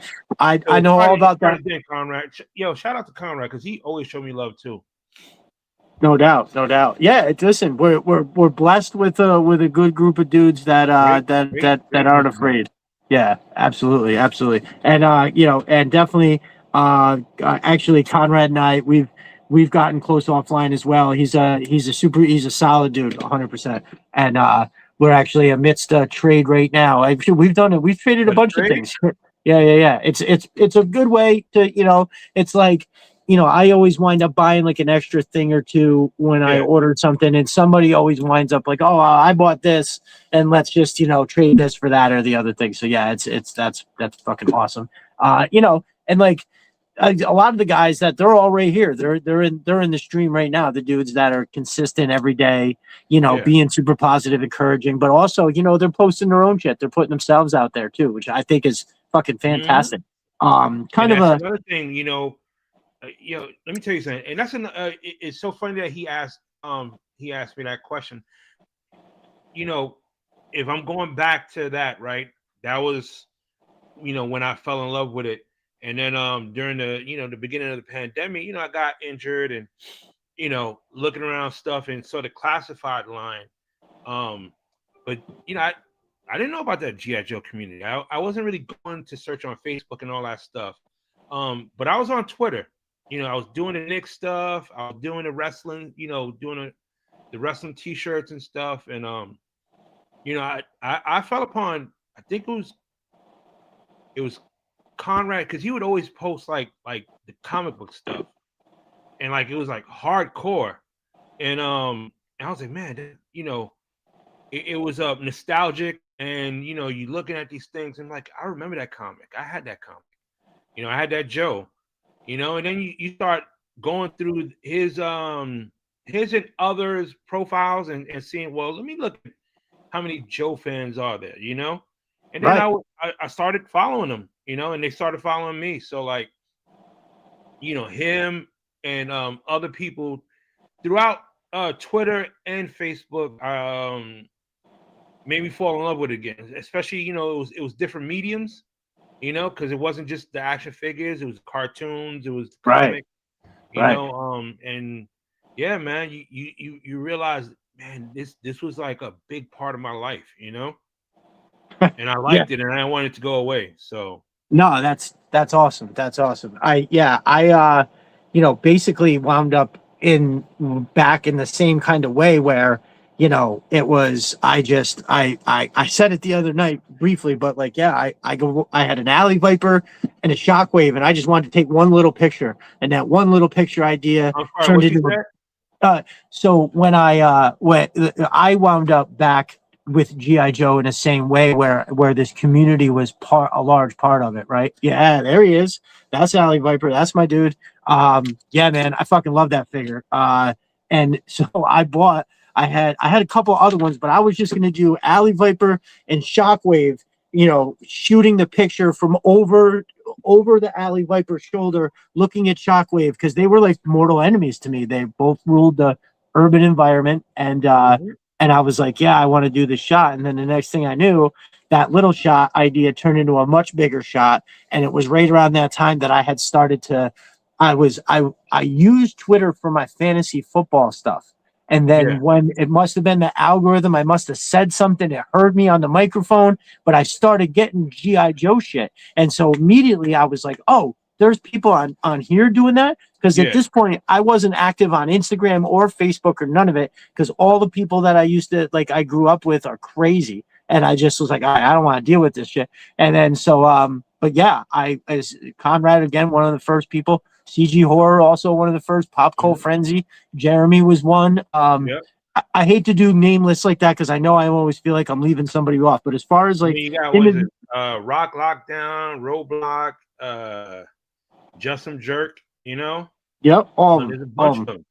them. So, but yeah, that's how I wound up back again because there was a long time there where I wasn't collecting figures or nothing. I wasn't even really aware. So, like a funny thing is, I remember, I can see the comments too. You didn't even tell me this. oh yeah, oh sure, okay, yeah. I don't know. I didn't know. Yeah, you got to move. I'm not sure which one it is Rob, on hold your up. end. Yeah, I just see it. Okay. Nice. Oh, There we this is go. dope. But I see what you mean. This is fucking small, dude. Like, Nice. if you're Okay. if you're semi-blind like me, I'm gonna have to be like real close. Oh yeah, dude. No, I gotta. It's so what it is, bro. And I'm gonna clean this up. I think what I'm gonna do Thanks, is Rock. I appreciate you. so it's I don't have it in the landscape. So what happened is they changed it. So now the next time we're on, see our thing is straight up and down like this. It'll be turned like this, and you and I will be bigger. So what's Yeah. going on is when I start the whole stream and put it together, I go horizontal because I'll lose the comments on the side if I turn my phone. So now I won't have to turn my phone. It's gonna orientate it. I'm gonna probably wind up doing something where I jump on by myself and then Yeah. just start a live quick to see how that works. But I'm pretty sure I just got the notification like sometime last week that they changed it. So you're able to go landscape without having to turn your phone so you can see the comments. And again, all that shit is gonna change once I get that fucking laptop fixed finally. The amount of people that have been listening to me talk about that A laptop, laptop. they probably had enough listening to just get it fixed already. Yeah, I actually talked to my cousin the other day. I was supposed to meet up with him at my aunt's Christmas party, but that was supposed to be last week. We got that ice storm up here. My aunt lives in the woods. Her driveway is like this. Couldn't do You it. got So some good shots with that snow job, man. oh, thank you Yeah. very much. That shot. I tell you, I learned a lot in one shot outside like that. The one thing I think I knew was that I needed to have homeboy posed already. I didn't want to be out there trying to put a gun in his hand when he was freezing like that. That fire was a good. Yeah, I was like, oh shit, he ain't playing. Yeah. Thank you. That I got kind of lucky. I had to pour a little thimble of gas back in there a couple times because that's some little shavings of hardwood and a little bit off the end of a piece of plywood, and I thought it didn't burn as well as I thought it was gonna. And truth be told, you should have used a bottle cap, like a metal bottle cap, and put the fire and then put like little shavings on it so it could look like fire. It would hold the fuel. Right. That's a good idea. Like pack it in the snow, so you really won't see it. So it would look like a actual fire, but the fuel is in that cap. That's a great idea, actually. So, but the pieces I had were just a little too big for what I wanted. I wanted it to look like a little more of that teepee style, but it was one of those things that I decided literally last minute. I was outside with the kids. We came back in the kids came in at like 9:30. I spent another hour cleaning off the rest of the driveway. And then I came in at like 10:30 and I was like, I got to do it. I was like, I don't have to pull all the snow serpents out, but I can definitely bring fucking Snow Job, who hadn't even been out of the box yet. I was like, that's it. I got to open him. I got to take him out. Big Pop just said you need a 112 scale burn barrel. Ooh, okay. Well, guess what? I got some sheet metal that I think I could kind of fancy. Maybe you're telling me I got to get that welder out, right? Hell yeah. Let's see. My girlfriend in Canada took my laptop and I need to get it back. It does sound like that. New laptop and glasses, New Year's resolution. Big Red Ink Lion. This whole community is amazing with the world the way it is. I'm grateful for awesome people like you. Yeah, Zayman, thank you very much. My dude Zayman, by the way, donated twice to the holiday drive. He dropped some dough, and then I was gonna end it. On Twitter or he's on Facebook? He's on Twitter, Zaymum, Zaymum. Yeah. That's my dude. So I I was going to stop it on a Sunday right after I did my podcast. And I was like, all right, did the podcast, told everybody to go and get it. And I was like, okay, that should be good. But then overnight, literally overnight, 3 people donated, one of which was a stranger who dropped $100. He said, I'm not in the they didn't say I'm in the community. He said, oh, I'm not a collector or anything. I just saw the story on Twitter and wanted to help this family at Christmas. And I like responded to his note and was like, dude, this is pretty amazing of you. Like, are you on who are you online? How can I shout you out? Whatever. He didn't say anything back. It was literally just one of those, did it for the sake of fucking doing it, man. Obviously I'm super touched by all the donations from the community, but Right. I thought that was pretty ridiculous. He didn't drop a 20, he dropped 100 as a fair amount. So, but yeah, no, that was some shit. So yeah, Zaman had donated, and then a couple days after I extended it, he was like, oh, this is still going on. I'll donate again. And he did. I thought that was pretty sweet. That's awesome. So one thing I know we wanted to talk about was that Arctic hiss. Yes, 1 second. I'm excited. Oh hell yeah. Ooh, Rock Lockdown says, I just got my gas cans ordered from Sis 3D Arsenal. Look at this shit. You know it. There's them Sis 3D Arsenal. Oh, very wow. nice. They got the S. One thing I love that my dude Chris. Is he on now or? I haven't seen him yet. He usually does come through a little bit later. It's 10 o'clock.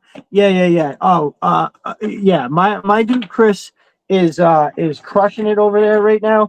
I got a bunch of stuff of his that I'm gonna get into later. I got some new stuff.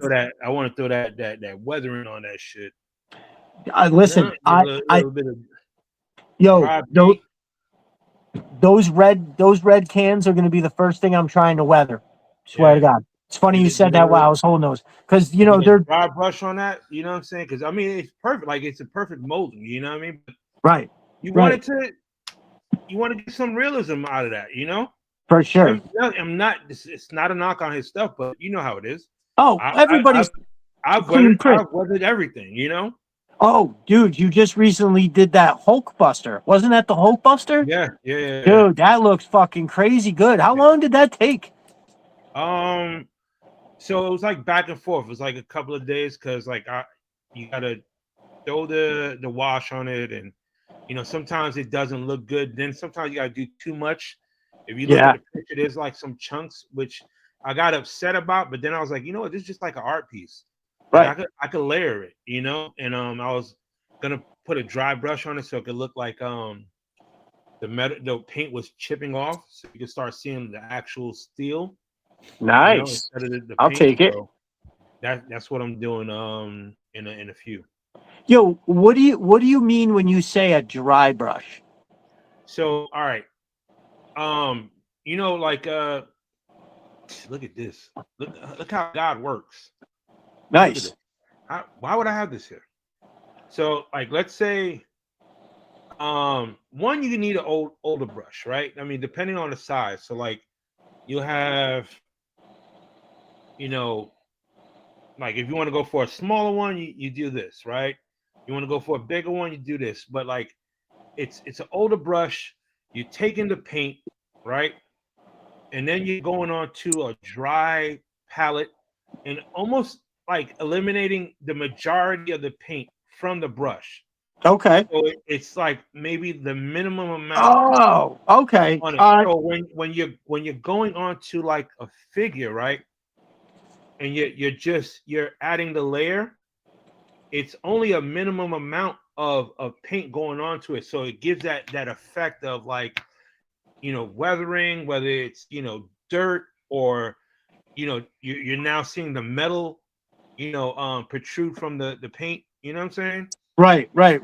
Oh no. So I now that you explain it like that, I'm actually very well aware of that technique in the sense that, so that big job that I've been working on this week was I did that fancy paint job in that house, right? The one that we were talking about. So when I cut in, when I do a house like that, painting every single wall, they got white trim everywhere. I can't tape that shit off. I hate the tape. So I do what I do is I get as little amount of paint on it as possible. So it's like you said, almost a dry brush. And that way, when I do that first pass right next to the like the white trim, it doesn't bleed off onto the thing. So it's I know you're not trying to do the straight line, but the idea is the same, to have as little as possible on the brush. Oh, that's awesome. Well, very good. With dry brush, you got to go a little bit drier than what you do, because you want it to be where it's like remnants. You know what I'm saying? Remnants of the paint. You know? Right.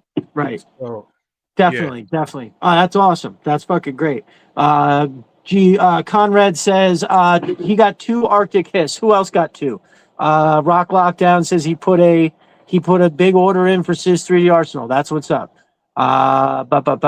Popcorn Frenzy says I only ordered 1 Hiss. I need boundaries. Well, hey, listen. I have gone. I originally was like, oh, I want 4, and then I was like, stop. What are you talking about? You got 4? Move. He was like, what am I going to do with 4? You know what I mean? I was like, I don't want that close to Christmas. I don't want to do a war. What are you talking about? I know, dude. I couldn't fucking believe it. I was like, why in the world would I get these 4? So what I've been doing with stuff is like, buying extra. That way, if somebody from the community misses out, I can give it to them at cost. They don't have to deal with the vultures. But I was like, yeah, man, I can't hand over 800 rig for Christmas like that. So I only wound up, and then I was like, all right, I'll get 3. I'll put an order in for 3, but then when push comes to shove, I'll only actually get 2. And then I'm like, why would I do that? So I only got 2. And then I think 1 on each side of the black Hiss will do, right? You've got a squad that looks about right. And honestly, like, I had said when I was on the other night that there's going to be a little bit more of a responsible bit of collecting. And by that, I mean, so I bought, Help me understand what's responsible.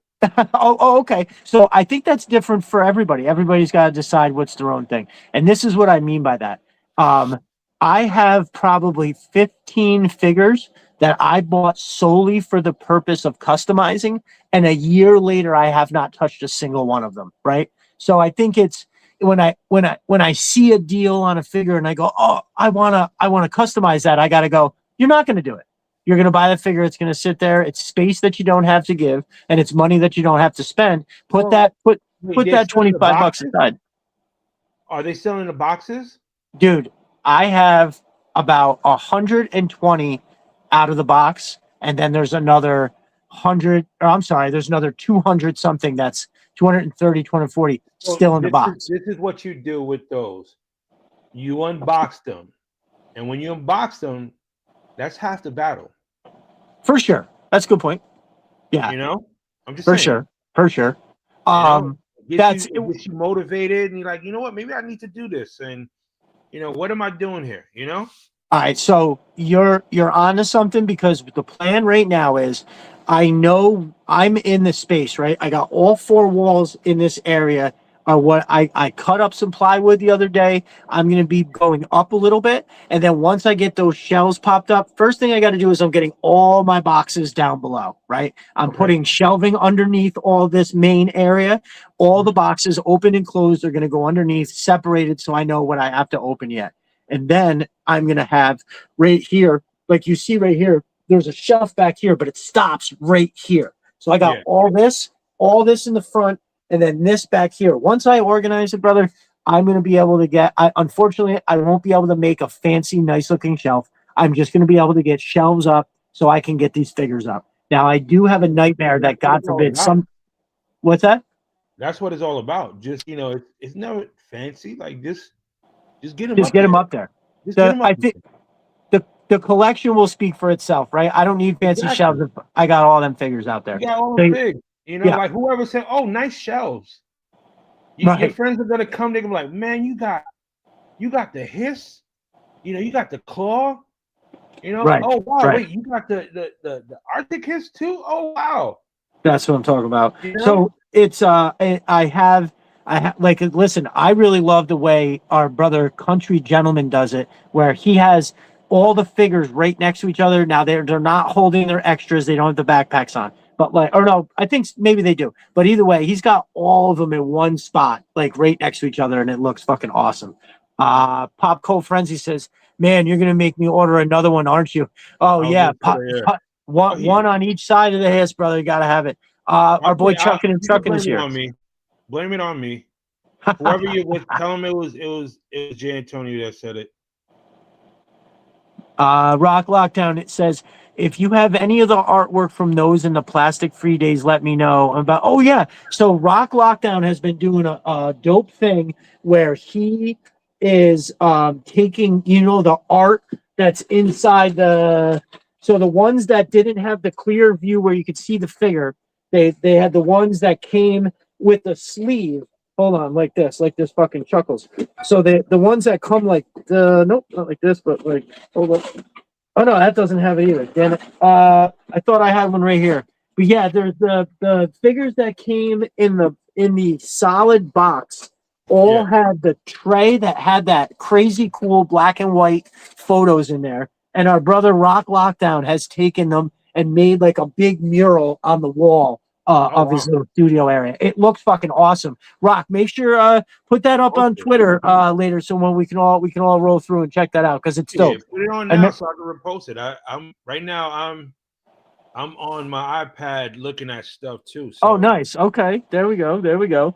So yeah, I guess when I say responsible collecting, it's that, right? So it's maybe if I have to think realistic collecting. Maybe that's a better word, right? Right.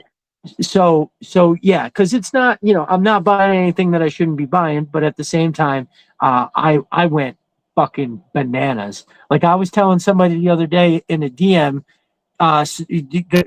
dude heard me on Figure Fight Club, and he was like, hey man, did I hear you right and say that you got 350, 360 figures just this year? And I was like, yeah, you know, I was trying to play catch up and I'll try to take it easy next year. And then he was like, you realize that's like a figure a day, right?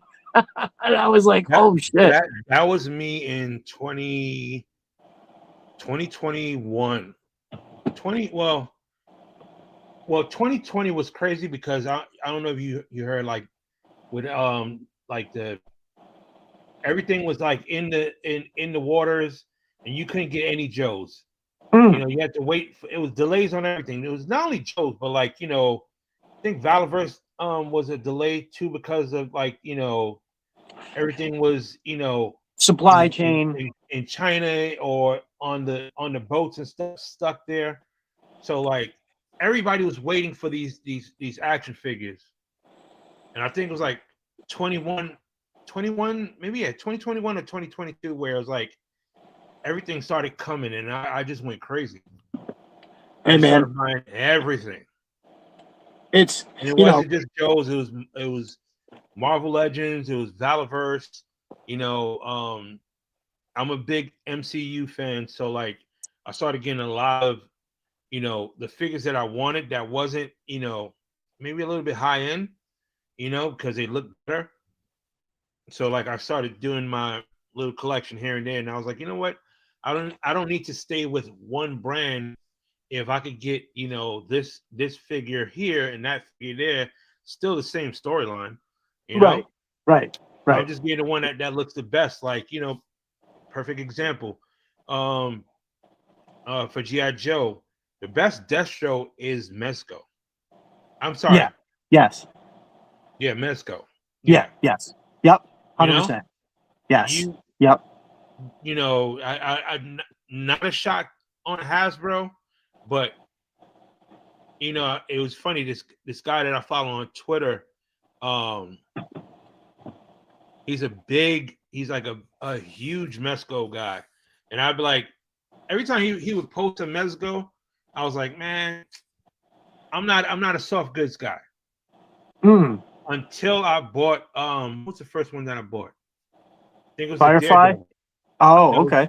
It was the Netflix Daredevil, and then I was like, yo, this is money. Then I started looking at I think I got the Thor Hulk Ragnarok. Okay. Which didn't move as well, but it had the best face that I've ever seen for a Hulk. So then I was like, I started seeing like they were doing G.I. Joe, I didn't like the Duke. I like the roadblock, but the roadblock is too short for me. I don't know if you ever seen it, Well, but like roadblock for me is supposed to be like one of the tallest GI Joes. the biggest by far. It's a travesty when he's not. Yeah. So like when you started seeing him and you started seeing that the Mezco Duke is the same height as roadblock, I'm like, what are we doing here? That ain't no good. But if you look at him, it's like that's a really good figure. But I was like, you ruined it because you didn't give him the height. All you needed was like a half an inch. Listen, I didn't know that that was the case. I just saw pictures of him yesterday, the day before, and I was like, that's the coolest looking roadblock I've ever seen. It's not even close. And now but now that you're telling me he's not, size wise, man, that fucking sucks. So Rock Lockdown just showed us. There it is. Yeah. Shout out to you, Rock. What a cool idea, right? I think it's awesome. Mm-hmm. I tell you what. So yeah, I'm trying to decide now. I don't want to throw away my boxes. I'm probably ultimately going to wind up taking the empty ones, putting them in totes. Those are going to go off to the side. It's in the later months. I have been buying one to keep in a box and one to open up. I don't know if I'm going to keep doing that with everything. But it's like, the really special ones to me. I've been keeping one in a box, like Mainframe. That's one of my all-time favorite figures. Crystal Ball and Dial Tone. I keep a couple of those around because, every time I make a trade with somebody, everybody's like, it's Breaker, Crystal Ball, Dial Tone. Those are like the most asked for figures. Hard to find ones. Right. But nothing. Where's it? Where's my? Hold on, I gotta talk to my program director. Yeah. Babe. Just another jerk. I got 2 Akikos still unopened. Really? How many have you opened? Just another jerk. Our brother, just another jerk, Akiko aficionado. Oh hell yeah! I always say finds you 1,000 Akikos. Cases. Buying them by the cases. I love it. Also, fine gentleman that sent me a very lovely care package recently. A couple excellent 3 3/4 figures. One of which was, if you didn't see this, Jay, hold on, I got to show you. Now, there's a bunch of stuff that it was a really killer care package. I got me in a Kiko, but he sent me these. I don't know if you remember this version of Firefly. It's the army green with the brown. Oh, I haven't seen that in. That shit's official. And then he came in a 2-pack with this Undertow, right? They came in the same 2-pack, right, JJ? I don't remember that one. Yo, I didn't remember it either, but it's fucking awesome. He sent me this incredible beachhead, but this is what I wanted to show you. The Scarlet Snake Eyes 2-pack. So the Snake Eyes is the version 1, but it's all black with brown webbing. It's not something that was around a lot. I think it might be just to this. He's got the sword with the holes in it, like version 3. He comes with a backpack and Uzi, and Scarlet. Scarlet has that incredibly unfortunate face that she had in version 1. So yeah, and a Kiko, and then his daughter. Actually, yeah. In case you didn't see these, his daughter drew me these amazing pictures, and I love showing them off. The first one is this one right here, a wonderful Destro with Cobra Commander doing the photo bomb. Okay. Very dope. And then she did this one, which is Jinx getting the best of Beachhead. And I think, look at the angle and the scaling on that. I think that perspective is amazing. It's awesome. It's awesome. So just another jerk. Make sure you let her know again that I was singing her fucking praises. And like I said, some people send things that are, they, for one reason or the other, want to keep them private. But I got something from another member of our group. It was a Christmas card, and he drew the most incredible thing. I was like an alley viper. He was. I can't say too much because that's Jerk's daughter. No. These 2 pictures right here were just another Jerk's daughter. Hey, Jerk, tell tell her that she know what she's doing. She definitely know what she's doing, and stick with it, because that's High, good talent. that's high praise. Like you're saying, that perspective and that angle of the Jinx beachhead thing, because it's so easy. It's so easy to have something bigger or smaller from that angle, but it all stretches just right, right? I don't know the words to say it, but I know that when I saw that, I went, oh, damn, look at that shit. That's fucking Yeah, awesome. you know what it reminds me of? Like when you see like, I don't know if you know artists like Jim Lee. Who else would do like those splash? I would call those splash pages. You know, Yep, whereas yep. like that's the page that everybody's gonna remember. You know, the guy like Spider-Man punching, you know, Doc Octopus, and you see Doc Octopus flying out the scene. You know, Right, right. yeah, definitely good perspective. Awesome. Matt from Mos Mind says foreshortening. I do believe that is the word for that. Yes, yeah, that's what it is. Nice. Jay, did you open up or do you have the short fuse Steeler 2-pack? Did you get that? 1 second.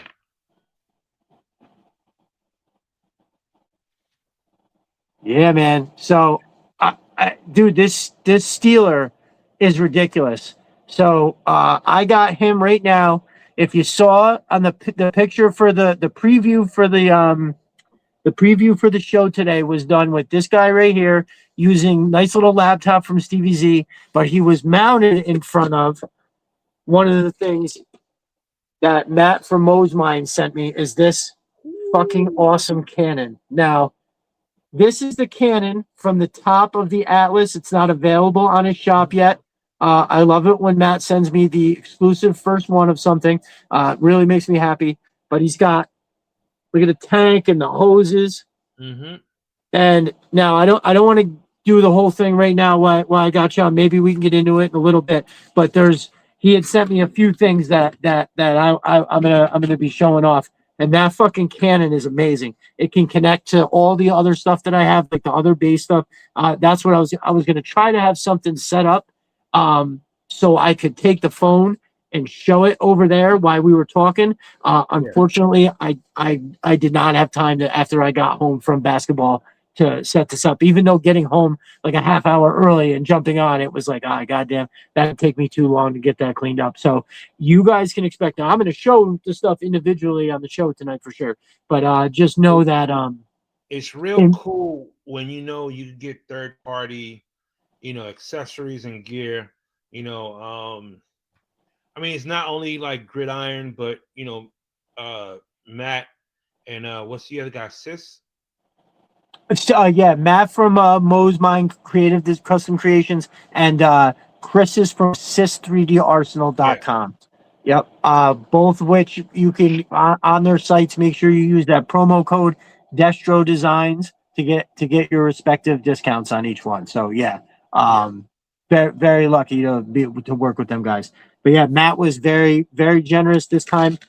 He always is, and but I'm incredibly stoked. Yeah, I got him a snake armor, and I sent that to him, and he sent me just some really amazing shit. The very next, so one thing that one video that I did that was looked like it was in the jungle with the running water. That was for some of Matt's stuff, and I basically got a whole bunch of stuff to go with that green boat, and the outpost. Well, I've got two more things that I'm going to be adding on to that. That's going to look, I think it's going to be amazing. It's going to, I almost want to go crazy overboard and build a giant dio for it, but I also want to get something out with all the stuff in it. So I think what I'm going to do is meet myself somewhere in the middle and just kind of get something set up because man, I can't talk enough about this thing. I think it's fucking awesome. When you have, you know, accessories like that, it allows you to have a great option for like your dioramas to pop. You know, yes. all those diorama shooters and collectors want that the dynamic battle scenes. Like you got stuff like that's gonna help you out. Yes. Whether you customize a kit basher you need things like that. Dude, I find a lot of times like the stuff like basically I'm gonna wind up having like one whole 8 foot long shelf that's gonna have all of the stuff that I've gotten from Matt on it, right? He makes amazing big stuff, but it's absolutely amazing. But Look, anytime you can enhance your storytelling without modding any toy parts, you could just get stuff like that. You're ahead of the game. 100%. And that's why I like Matt and Chris from Sister the Arsenal, because they're Mhm. like Chris can get you some, like if you say, oh, I the smaller individual pieces, right? And then Matt kind of represents these larger base vehicle sets. It's like it's the perfect world. But yeah, I brought up that Steeler because bro, I've got Steeler is now manning this, even though it can be left on auto because it's got the optics on the front. If you look right there, it's got that nice. It can see for itself. But I got homeboy here. He's got a tablet that runs it. Yo, this figure is so dope. I know it's basic, but like the color, But the see, green and the thing. black, That's the thing. The fact that it's basic is just showing you, like, how sometimes you would look at the old Joe, and it was just your generic. Like the only thing that defined them was either the helmet or the gun. right, You know, right, but you right, still right, love right. that figure, and that's basically what they did. They said, "Hey, we're gonna keep the army green. We'll probably give him a vest. Probably give him a visor. You stick to, especially with where's he at? I don't even know where I put Steel at. Dude, I do that all the time, and it's all right in front of me, and I'm like, where the hell did it go? You're running off. That's what it is, right?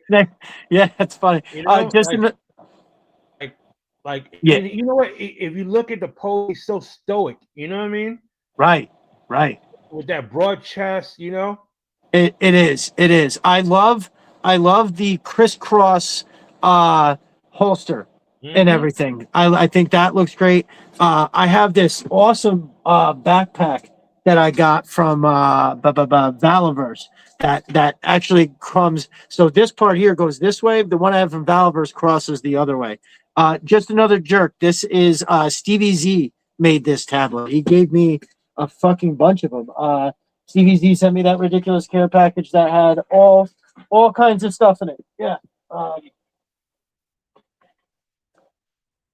Yeah. So there we go. Yeah, actually, just before I jumped on, I saw that Stevie had sent me a couple messages. I didn't have a chance to listen to him. I don't think Stevie's making it tonight, though. Our dude, hardworking man. His last day on the job that he has. I don't know if you remember, we were talking about he got promoted. And homeboy, this is like his last day doing whatever the job that he had been doing, and he was moving on to bigger things, and he wound up working like a super long day. So I know he said he was probably just hitting the hay. Uh, Charles, I saw that too. Painted the foil and had water running. Oh, what did I miss? I saw a diorama on Twitter today that was a submarine surfacing and the water was made of painted aluminum foil. No shit. I feel like for me, I, and it's so hard to do, but like real water is hard to replace, right? I think you could make something. I could probably make something with epoxy that looked like water, Yeah, but you and wouldn't. then You wouldn't. it's also like when you're able to use how when it foams up, Yep. you can use Yep. a Blow a dryer. dryer Yep. to push it and make it look like a wave. So And it's I've seen some or incredible shit. a clear plastic wrap, Nice. where once it's wet you can manipulate it. You know what I'm saying? And then you could paint like the ripples. Like it's so much stuff that you could do. Like it's and that's something that I looking at YouTube and thing that was like, you know what? That's it. That's in the Rolodex. This is what I need to do, and you learn things from other people. Right. Right. Right. Yeah. I actually had thought about that. Because what I have well two of them now. The Mercs from Matt from Mos Mind, and I did the water for that one scene, but I was like, oh man, it would be really cool if I could just make some kind of something with like a belly in it, so I could Yeah. sit the boat in it and maybe rock it one way or the other. And I thought of a couple different, ways to get it figured out. But yeah, no, I'm super excited. The shit that I got from Matt is amazing. Look, it's something that when you can grow your universe, and that's everybody has their own individual universe. It was something who was I talking to a couple of days ago about how when I when I learned about GI Joe was in a Marvel universe, Right, and like right, there was still ties, whether it was in the cartoons, like there was certain scenes where like you would see the GI Joes, and then they're looking at the TV, but on the TV, Spider-Man, you know, right, right.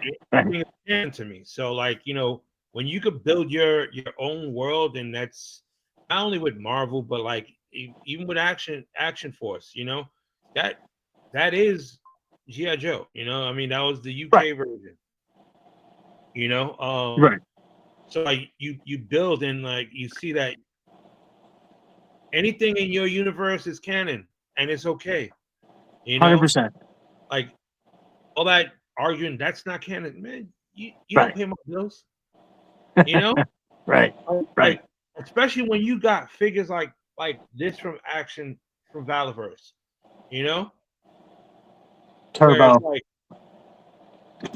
you can't tell me that's not a Cobra Viper with wings. You know, Right, right, right. That's a cool ass figure, man. hell yeah, man. Yo, those Monster Force figures are off the chain too. The Oh my like, god. if you removed the monster faces from them and made them like regular dudes, I would probably have a ton of them. Not that I'm definitely so I Matt need from. the soldiers. But I got this bad boy right here. Doctor was Caligari. Oh yeah, is that the brainhead dude, right? Yeah. Yeah, yeah, yeah. That's a crazy cool figure, man. Mm-hmm. Shout out to Mark Potter, our brother, who's always pumping out all kinds of cool shots. He was the first one I saw. He had the Destro head on that body, and then he had the Mindbender head on that body. The Yeah, Mindbender head yeah. on that body, fucking forget it. Oh my god. I Like, think our boy Michael Munn dropped. I think he had the Mindbender body on there as well. But yeah, no, our boy Mark was doing it. Fucking that shit looks amazing. Mark is constantly dropping awesome oh yeah, shit. Rock. He's getting them storylines in and everything. Yeah, yeah, yeah. Bro, our universe is so expansive. Marvel, Valiverse, Mm-hmm. Joe's, Predator, Star Wars, everything. Oh, Oh yeah. absolutely. Anything. I mean, look, in the way that I look at it is, and that's what I think is super cool about everything is that you do whatever the fuck you want, right? I mean, Mm-hmm. now, like me personally, I kind of like keeping it Joe's, but yo, I got these two. My bro, I showed these off the other night. Shout out to Jeremy. Jeremy, I've been trying to get you to do other figs. yeah, wow. Listen, see, I got this of Valiverse, which is Mm-hmm. ridiculous, Yeah, and then I he's got a this bad guy. boy. I've had this one for a hot minute, and I just realized I think it's a chick, but dude, also dope. Uh, and when I have them in my hand, it's Yeah. they're incredibly solid. I like the way that they look. The design is great. Mm-hmm. They come with all kinds of hands and all kinds of extras. I mean, I know they're like 40, but it's like that seems like Well, it's worth the money. in like I know like the first round was expensive, but like he's gone down to I think $27. You're kidding. Yeah, So yeah. that one figure I pulled out, the one that the guy it's the Atlas, or the Atlas is the name of the guy. Yo, he's got that shoddy that comes with two different drums, a drum that's on his leg, a drum that can go in here. He's got Mhm. two clips here, and he's got a bunch of stuff like right here, and then he's got all kinds of hands, different like he's got a He's a different villain hat to or a me. head. I mean, it's That's a villain. Like that's a guy that he's one of those guys for me. I don't even know his story. I have him too. I don't know his story, but in my head, I was like, all right, he's a hired villain. That Cobra got they needed extra bodies. right, right. Because he's gonna look amazing fighting against a short fuse, you know, and overpowering them, and they got to do something crazy, you know, like Right. when they're big like that, you know, if they're not, you know, heavy duty or roadblock or gung ho, you know, you're a villain. You know what I'm Right. saying? Right. Just another jerk says, I'm not Mutu crazy, but I love some I can't miss see that last word. So Oh, Stratos, yes. I definitely when I was a kid, He-Man was like my first action figure, right? So before I saw Destro on the shelf, thank you, Matt. I love some Stratos. So I've seen our boy Country Gentleman has a couple different lines of the He-Man stuff, but I have seen some of those figures. They're big fuckers too. I Like can't that do it, man. the B guy, is that Stratos? I don't Yeah. know. I don't know. I saw a handful of them where I was like, man, that is incredible action figure shit. Like I can't fuck with it, but Let me rephrase that. It's not that I can't fuck with it because that. So I got the He-Man and Skeletor that came out like I don't know 2023, and great body sculpt. The Skeletor face was suspect, but dope body. They wound up right. doing it again, and I guess they got it right. But I'm like, I can't invest like it's but so many lines that I could do. And I was like, I'm doing Marvel Legends, I'm doing G.I. Joe. A That's a part of lot. me wants to do the Transformers, you know, but that's a lot, dude. Dude, those Transformers. So them boys from Figure Fight Club that I was talking about, they're all Yeah. awesome. Abby, Talib, and Lou, they love Transformers. I think Talib might be the one that likes them the most. I'm not sure. But dude, holy hell, they were talking about it the other day how there are so many different parties making different versions of the figures that, first of all, for every character there's like a bunch of variants, the G1 this version, the this that the other, but Yeah. now it's they have multiple lines making all these variants, so you can have 15 different types of one figure, and then you have 3 or 4 different companies making all 15. That's now 60 figures for like one guy that you, if you're you're addicted and you got to have it, then that's what it is. I So mean, yeah, man, that Transformers seems deep for sure. That shit is Transformers. wild. I mean, even Marvel Legends, like you know, you're going everywhere. You're doing if you're doing Marvel Legends, you know, and you're really a comic book fan, that's just not X-Men. That's Avengers, and then Splinters, right? Because now Avengers has Wolverine. Wolverine leads to X-Men. X-Men, you know, has X Factor. You know, Fantastic Four. You know, you got to do the Future Foundation. Then you going out in the fucking universe and doing the Guardians of the Galaxy. Like there's so many things that you're gonna do. Pop culture brought up the blockies. Those Yep. blockies, you know, are Yeah. scary because they're small, but I kind of like them. You I know? yeah. Pop Cold Frenzy's talking about it right now. He says Mm-hmm. he's been getting some of the bigger blockies. Yeah, like I mean, even Thundercat. Like, look, this from 2019 to now, Right. we have been spoiled because they're bringing everything back. They're bringing Transform, Rock. You're right. Thundercats, Transformers, Motu, fucking, what was it? Silverhawks. You know, Right. that was a Right. big thing for me. You know, what else? What did I see? You remember G Force? Man, that sounds familiar. I They bet it's almost were like Silverhawks, but they had their wings were almost like capes. You know, and they had helmets and they looked like birds. maybe I do know that. That does sound a little familiar. I remember them Silverhawks though. I had whatever the main guy is. I definitely had that one, and he used to kind of fly around with the Joes. They were a Bionic little 6, like you know, if they do Bionic 6, I'm gonna have to. The one thing, since we're talking about other shit that there's 2 things I always jump to that I go, well, I guess I would open up the wallet Well, I'm going to. So Valaverse is making a Sam Fisher figure. Sam Fisher is the lead Oh, yeah, character from the yeah, yeah. game Splinter Cell. Very excited about that. There's two video games that I enjoy very much. Is Splinter Cell and Metal Gear, the Metal Gear games. I'm actually obsessed with. I would say I'm obsessed with both of those lines. Now the problem is Splinter Cell only really had like the first three games were only good, and then once he jumped off into that double agent bullshit, the games I didn't, for my own taste, I didn't like them. But those first three games, dude, are amazing. And the same thing for Metal Gear. The second one, Sons of Liberty. I don't know what they were doing, but 3, 4, 5 are all fucking off the hook, crazy. So, Thank you, Giant Man. Giant Man just brought the G-Force's Battle of the Planets. oh, okay. Oh yeah. I think I do remember that. Pop Cold Frenzy There says were that. like it was around that era where you started seeing anime, like G.I. Joe's anime. You know what I mean? Like Transformers anime, but Right, right. real like that real, G-Force or Battle of the Planets or what's the other one? Voltron, Robotech.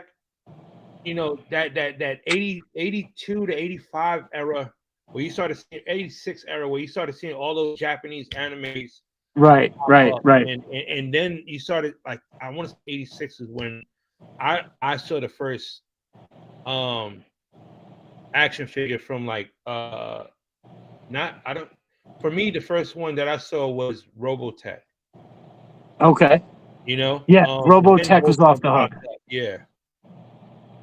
Exosuits too. They're talking about in the chat.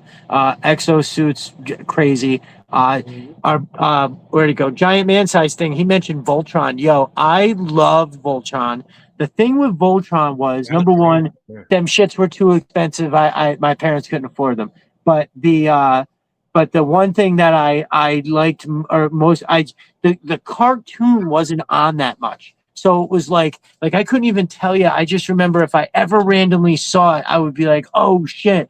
Like, and I think part of that was like once I reached a certain age, I started playing like sports and stuff. I missed shit at night. I don't know. I don't even know how to say it. Yeah. Yeah. Oh, Chuckin' and Chuckin' says the Centurion's figures. Listen, Yes. I think didn't somebody just try to make a Centurion figure and it fucking sucked? It was a third party. I want to say, oh man, what was it? It wasn't Jada. It was the same guys that I think the same guys that did the vehicles. They brought up Knight Rider. Who? Oh Christ, not Haya. No. Ramen. Haya Ramen toys. is like on the ramen toys.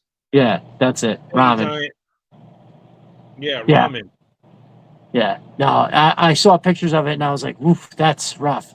Mhm. Just like Matt from Mos Mind says, it was before DVR and streaming. If you missed it, that was it. 100%. Yo, these kids today don't know nothing about appointment television. Yo, do you guys remember the HBO thing on Friday nights or Saturday? I don't remember if it was Friday or Saturday. I think it might have been Saturday when they had the movie premiere. Because every Saturday night movies were so big that there was a world premiere on cable, and they had that fucking HBO thing where the three letters would come out, and it was like galactically huge and important because it was. For a lot of people that couldn't go to the movies or maybe didn't have a VCR, the first time you were getting to see this movie was on HBO. And yeah, man, that was I remember that. I remember it was the shit.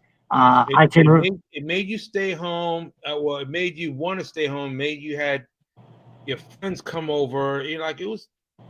It was important. Very important, and the whole thing, the sense of community. And mind you, we're talking about TV, but the fact is, it brought a lot of people together.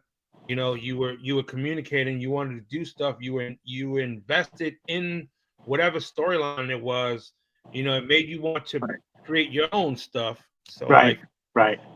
You went out. You saw it. You went out, and either you wanted to recreate it or do something different. You were inspired by everything. So yes. Yes, absolutely. There was definitely a lot.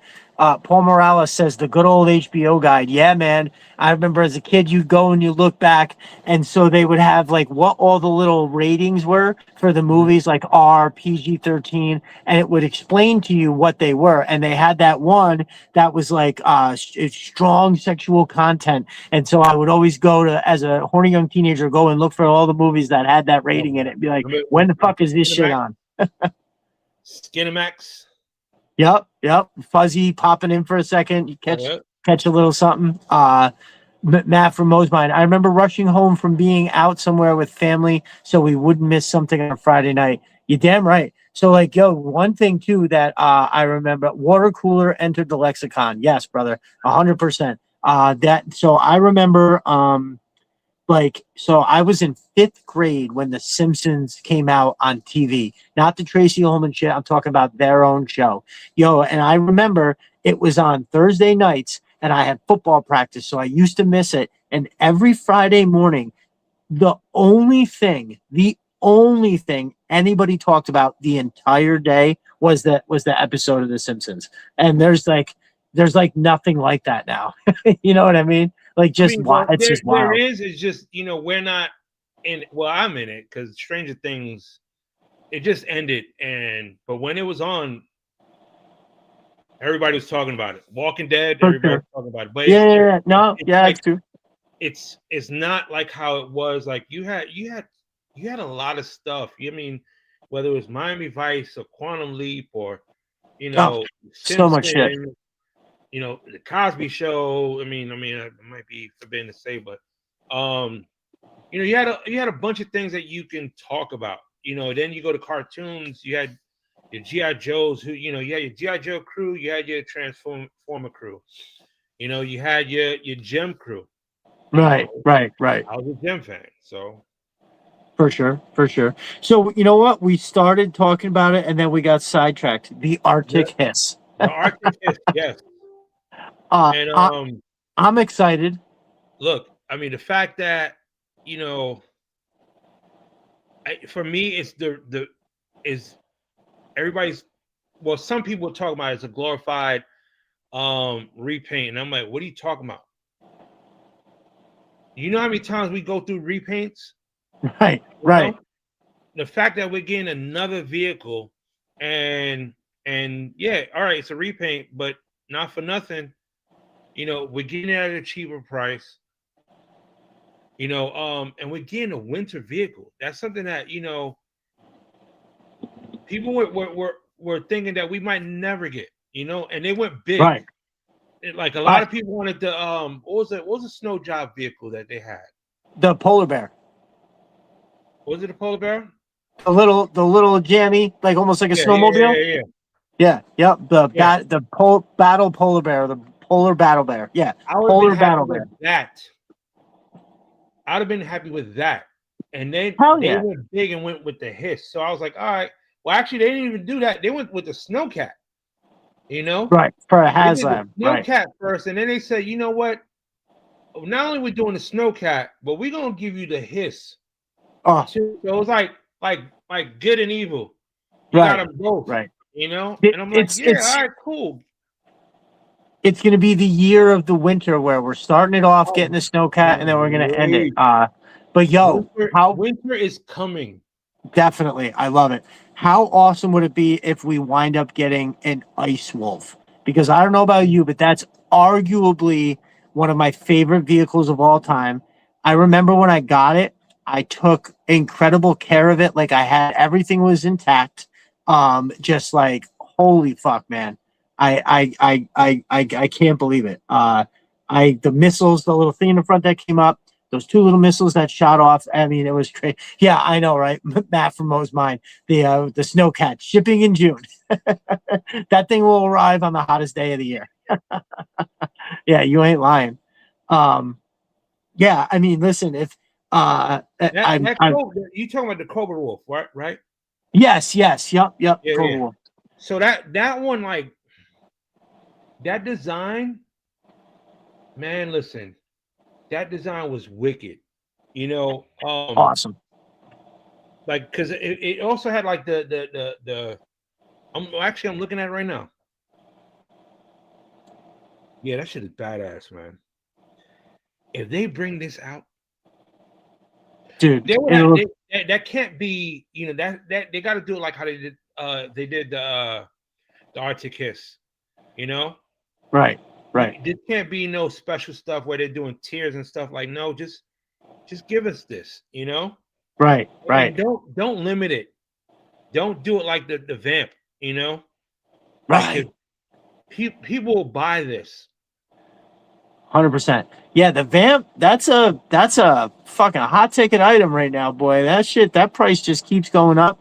Uh, I don't know. Maybe Hasbro thinks they missed the boat because the secondary market, but dude, there's so many people out there thirsty for a vamp still. Dude, I Mhm. was only able to get one at a reasonable price because my brother Chuckin' and Truckin' offered me a very fair deal on it. I was There's a lucky to get it when it first came out.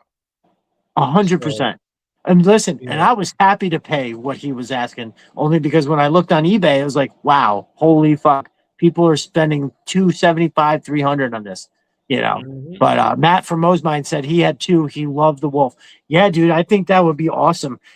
I think too that the more we talk about all of these figures, I'm sorry, all this Arctic stuff, I keep picturing the Atlas in white. I think that would look crazy. I think that would be, and considering how big this is, it's probably still bigger than the Snowcat. So I think Look, that would look ridiculous in some way. Somebody's got to order that for sure. you gotta give that you know Emily, Tony, what's the other guy? What's the other guy's name from the GI Joe team? Lenny, Tony, and Lenny, Tony, and Emily. All right, the fact that they're telling a story. You know what I'm saying? They're right, giving us right, that story and they're laying it down. That's the reason why you saw, you know, um, the Snowcat, then the Hiss, and then right after those three figures, I I know for a fact that a lot of people are going to take that GI Joe because it's going to be a 3-pack, right? And they're right, going to sell right, out. They're going to sell out, and they're going to fucking kit bash that GI Joe one to have all their figures. You're gonna see Duke in that winter thing. You're gonna see Sergeant Slaughter in that winter gear. yep, Everybody's gonna have a winter coat.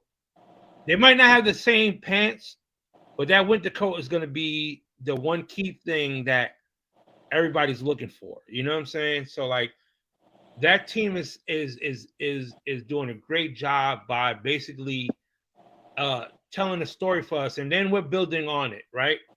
right, They're right, like here's the ingredients. You go make your stew, you know.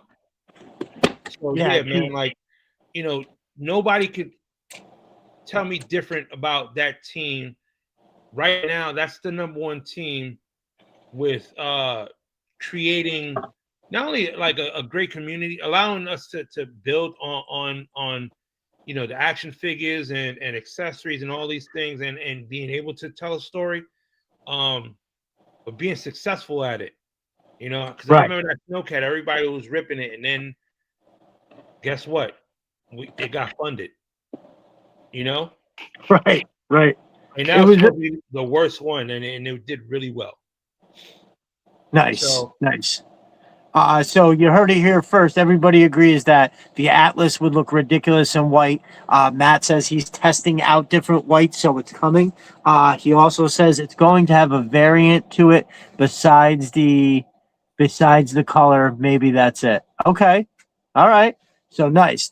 Stay tuned for that. Fucking A, man. I you I know mean, that listen, I don't know, Matt. I didn't see it. I can't test it. I mean, maybe I need to check it out. dude, you can go. Well, it's the Atlas I that made a bunch of videos. You can find all of them right on Viper Den Studios. I It doesn't show as well, especially since you're on the screen here. So I don't have it set up right. But this you know, I can only show very small portions of it at a I'm time. joking. When you posted that, I was like, man, that shit looks badass. It's the coolest fucking thing out there. Yeah, There's no, nothing, it's yo, definitely like he's doing his thing. You yo, know, it's, there's, I have to do a better shot of it. But when you put that next to the hiss, it's embarrassingly larger than the hiss. Like, I love the hiss. I think the hiss, the whole 788 team with the missile system and the fire team, I think it's like the coolest thing I've ever seen in toys. I love the way, I don't know what it is. I think it's like, Cobra's deadliest squad. I think it's fucking awesome. But when I look at that, that is the coolest thing yeah. that's out there. It truly is. It's not there's lots of other great makers that make very cool stuff, but it And is not that. you can add on to it, right? That Oh well, so the back comes off with, which gives you it's a whole other vehicle. You take this off, yeah. it's got the M249s, which I made sure they were in here today. I kept forgetting. You get an M249 on each side. I have an attachment that allows you to hold the tailgate up like this. And when I have it like this, brother, you can stand 3 snake armors in the back. That's how fucking big it is. But you keep that shit closed, you can drive away. And then again, he's making something that will allow you to use this as like a covered area. I'm not there. I think he's still working on the designs on that, but he's also talking about making different stuff that can go back here. I know we talked about a handful of different things, but yeah, and like this shit right here with this door that opens up into the cockpit, I mean, that's insane. Detailed. That's insane. And this, you don't see this anywhere. The whole thing opens up. You can get a whole view of the cockpit. You can get your figures set up. It's got a whole bunch of spots that you can take pictures through. It's for how it's amazing the amount of detail that's here because in something so small. So I showed you guys this pretty cool thing. This thing is awesome. So I got this from him today. This is legitimately, I can't wait. Steeler is going to be manning that. And he's going to be rocking it pretty good. He also has the I'll have to just show it real quick. But this is, so everybody has seen my green Merc, but I now have a night landing. Oh. This is so sexy. So he's got that high detail outboard motor. You did one in like a gray, right? Like a gun. So this is the first one I got, was the green. Yeah. The green and black, which, dude, I love. It's like a perfect Zodiac. But this bad boy right here, this rope, it's just, he does it so perfect. There's just enough for it to be grabbed and like pulled up on the shore. Matt, this blue is so sexy. And it's like, it's just, there's little details like you can't, I don't know if you could see it, but there's like it doesn't open, but there's like a compartment there. It's all the detail that just, it's everywhere you look. The bottom is incredible. Sorry, y'all, I got these pins floating around here. It's my bad. And even these, they're frigging perfect. I'm so thankful, Matt. I really love this. So I'm gonna try to recreate with Firefly the cover of the night landing, right? So I'm gonna put him in something with a dark backdrop, and Firefly is gonna be doing that. And since I'm showing it off, I'm just gonna show it now. This is the other thing I got, and I've been talking about it for a while, is the bar. Fully posable base system that attaches to my outpost. So all 4 of these panels have there are hinges that go to each one. All I have to do is take this end cap off, and it connects to the side of the outpost. You know what? My blind ass can't see that. I'm not gonna lie to you. Hold on, but I'm about to turn on my TV so I can see it. So okay, yeah, no, this is incredible. It's something, if y'all like to see it at home. So this right here is compatible, gridiron compatible. You can put gridiron stuff right on there. Boom. I can also put this on here and make this. This is now part of this full swivel, full motion. So that is compatible. This, oop, oop. This will attach to it right here at the end, as well as it will attach to, hold on, let me get this shit out of the way. The thing I always refer to as the most ridiculous, the best bang for your buck, it's going to connect right to here. So do y'all have any idea the thing I'm about to fucking make? The photo shoot I'm about to have with this full-on Joe bass. So you got to think this will connect to the outpost.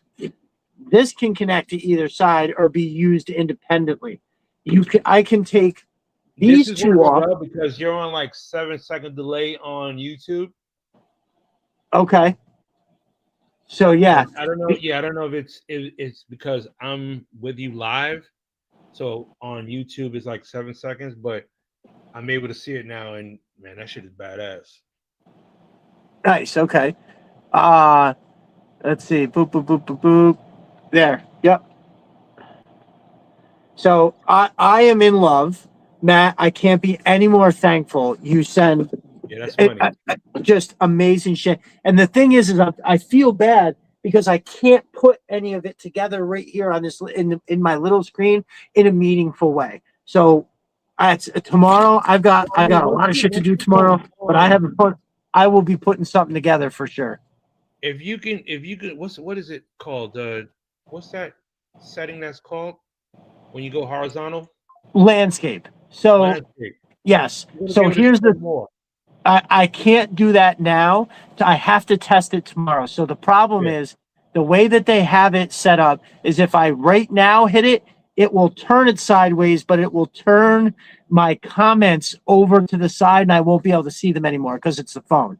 Now, they fixed that where I have to test it tomorrow before. I didn't want to get on today and have it be fucked up. So I'll try it tomorrow, like separately when nobody's on. But what it is when I'm going into the studio to set the stream up originally, they now have an option for me to hit landscape then, and it will look just how I have it now. But this whole top part, like the whole thing that's not like on the sides of us, it's just black screen for everybody. And next time it'll be the whole screen. Yeah, I'm hoping that the next time I jump on a live, which is we're next Saturday, I'm hoping to have the laptop up and running, and I'll be doing it from there, and I won't have any of these bullshit problems. Because the biggest thing is get an iPad. I thought about it, and there's a chance I might get it. The only problem is everything I have is Android. I don't have anything Apple. But no, I don't know. It's going to be one way or the other. Big Red said that's going to look killer when it's all connected. Yeah, dude. Like, I'm going to be honest with you. It's it makes me feel like I'm truly playing with the toys, right? Like, so when I took everything out of the box and I put all the pieces together, I felt like a kid that was opening his new shit, right? And not that it doesn't happen with figures, but for some reason it was a really cool feeling. The first thing I put together was this, and I was just like, oh, I didn't know this was coming. So I was like, oh my fucking God, look at how amazing this is. And so it's just the modular ability of all the stuff that Matt makes is just really, really awesome. You know who puts out good photos as well? Is it Complete Carnage? So yes, he's just jumped up over onto Twitter recently, and yes, I've been following him on Instagram. And our brother Conrad, I guess, had spoke to him and told him to come join the crew. Yeah, no, homeboy is pumping out.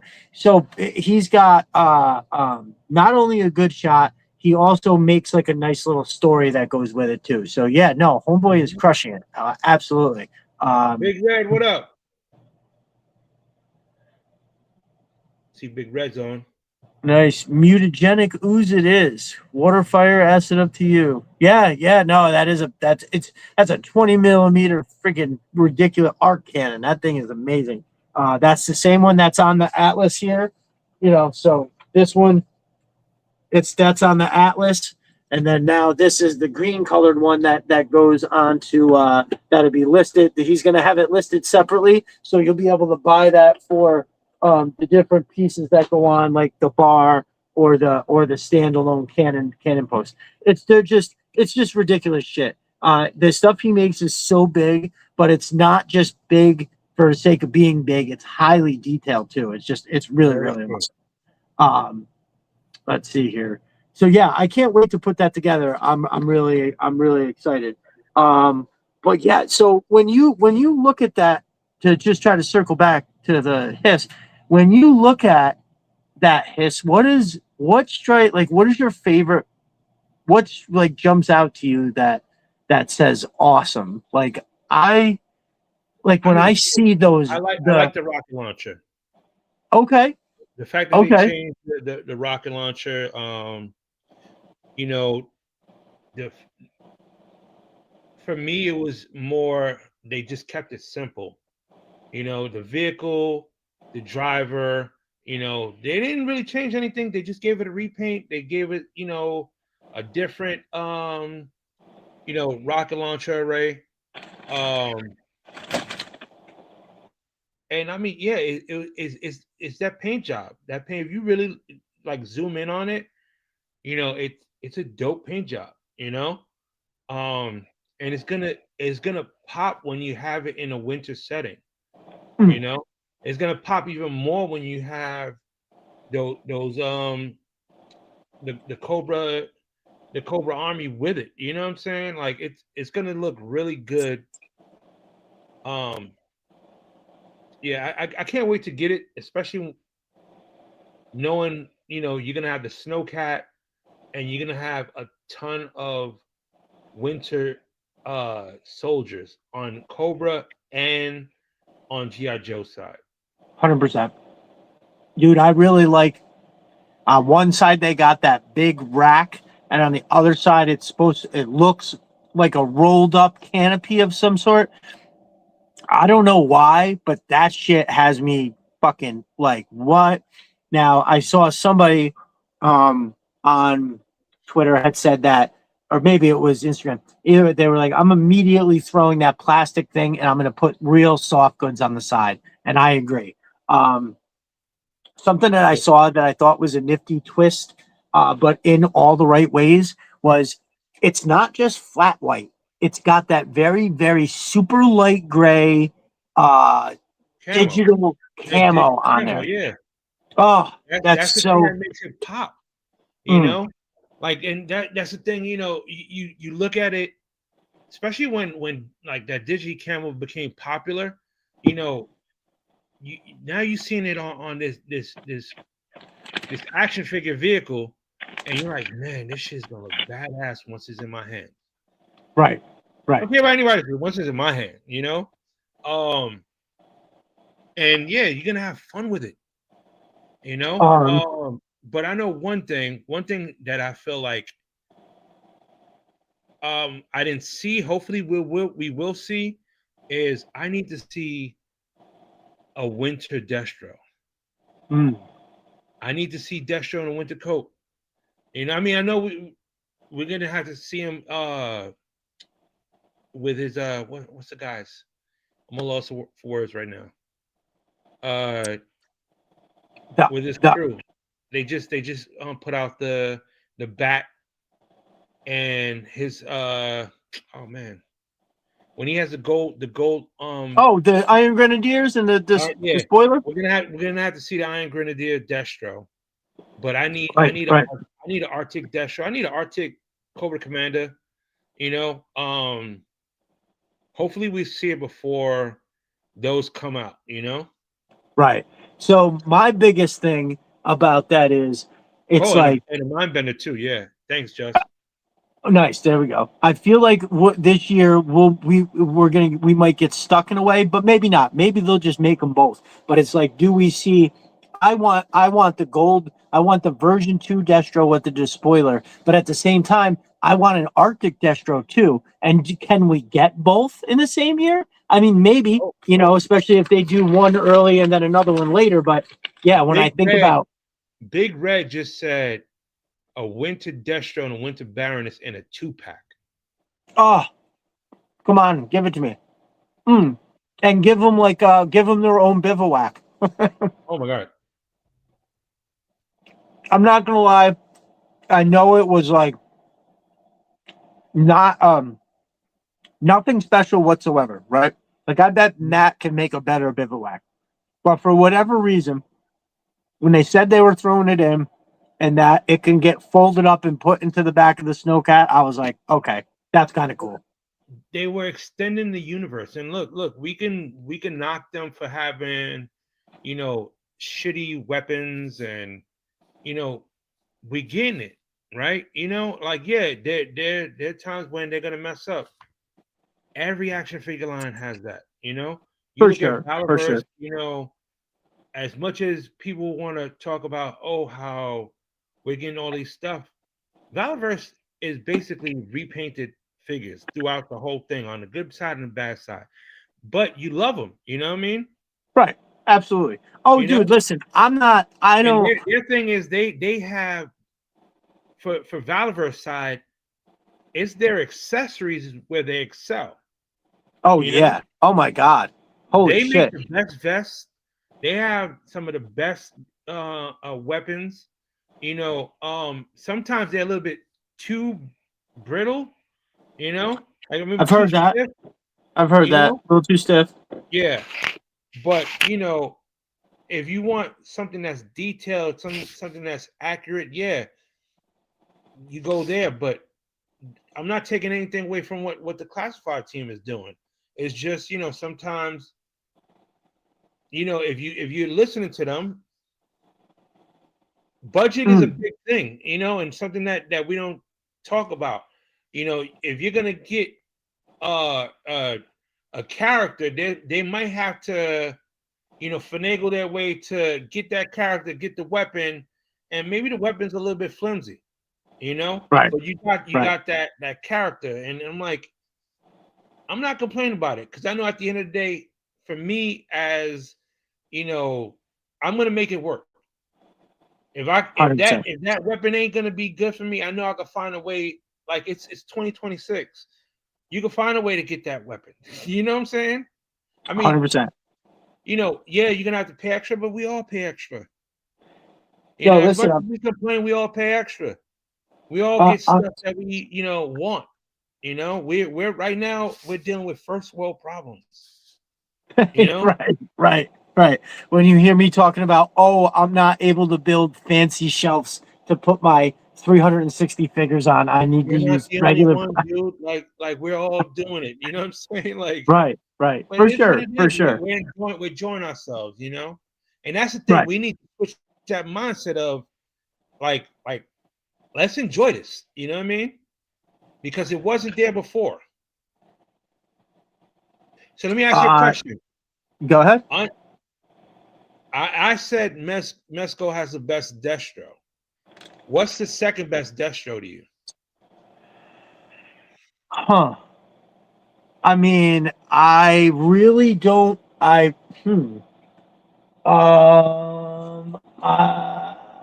mean, the retro card, the classified retro card has got those weird ass eyebrows on it.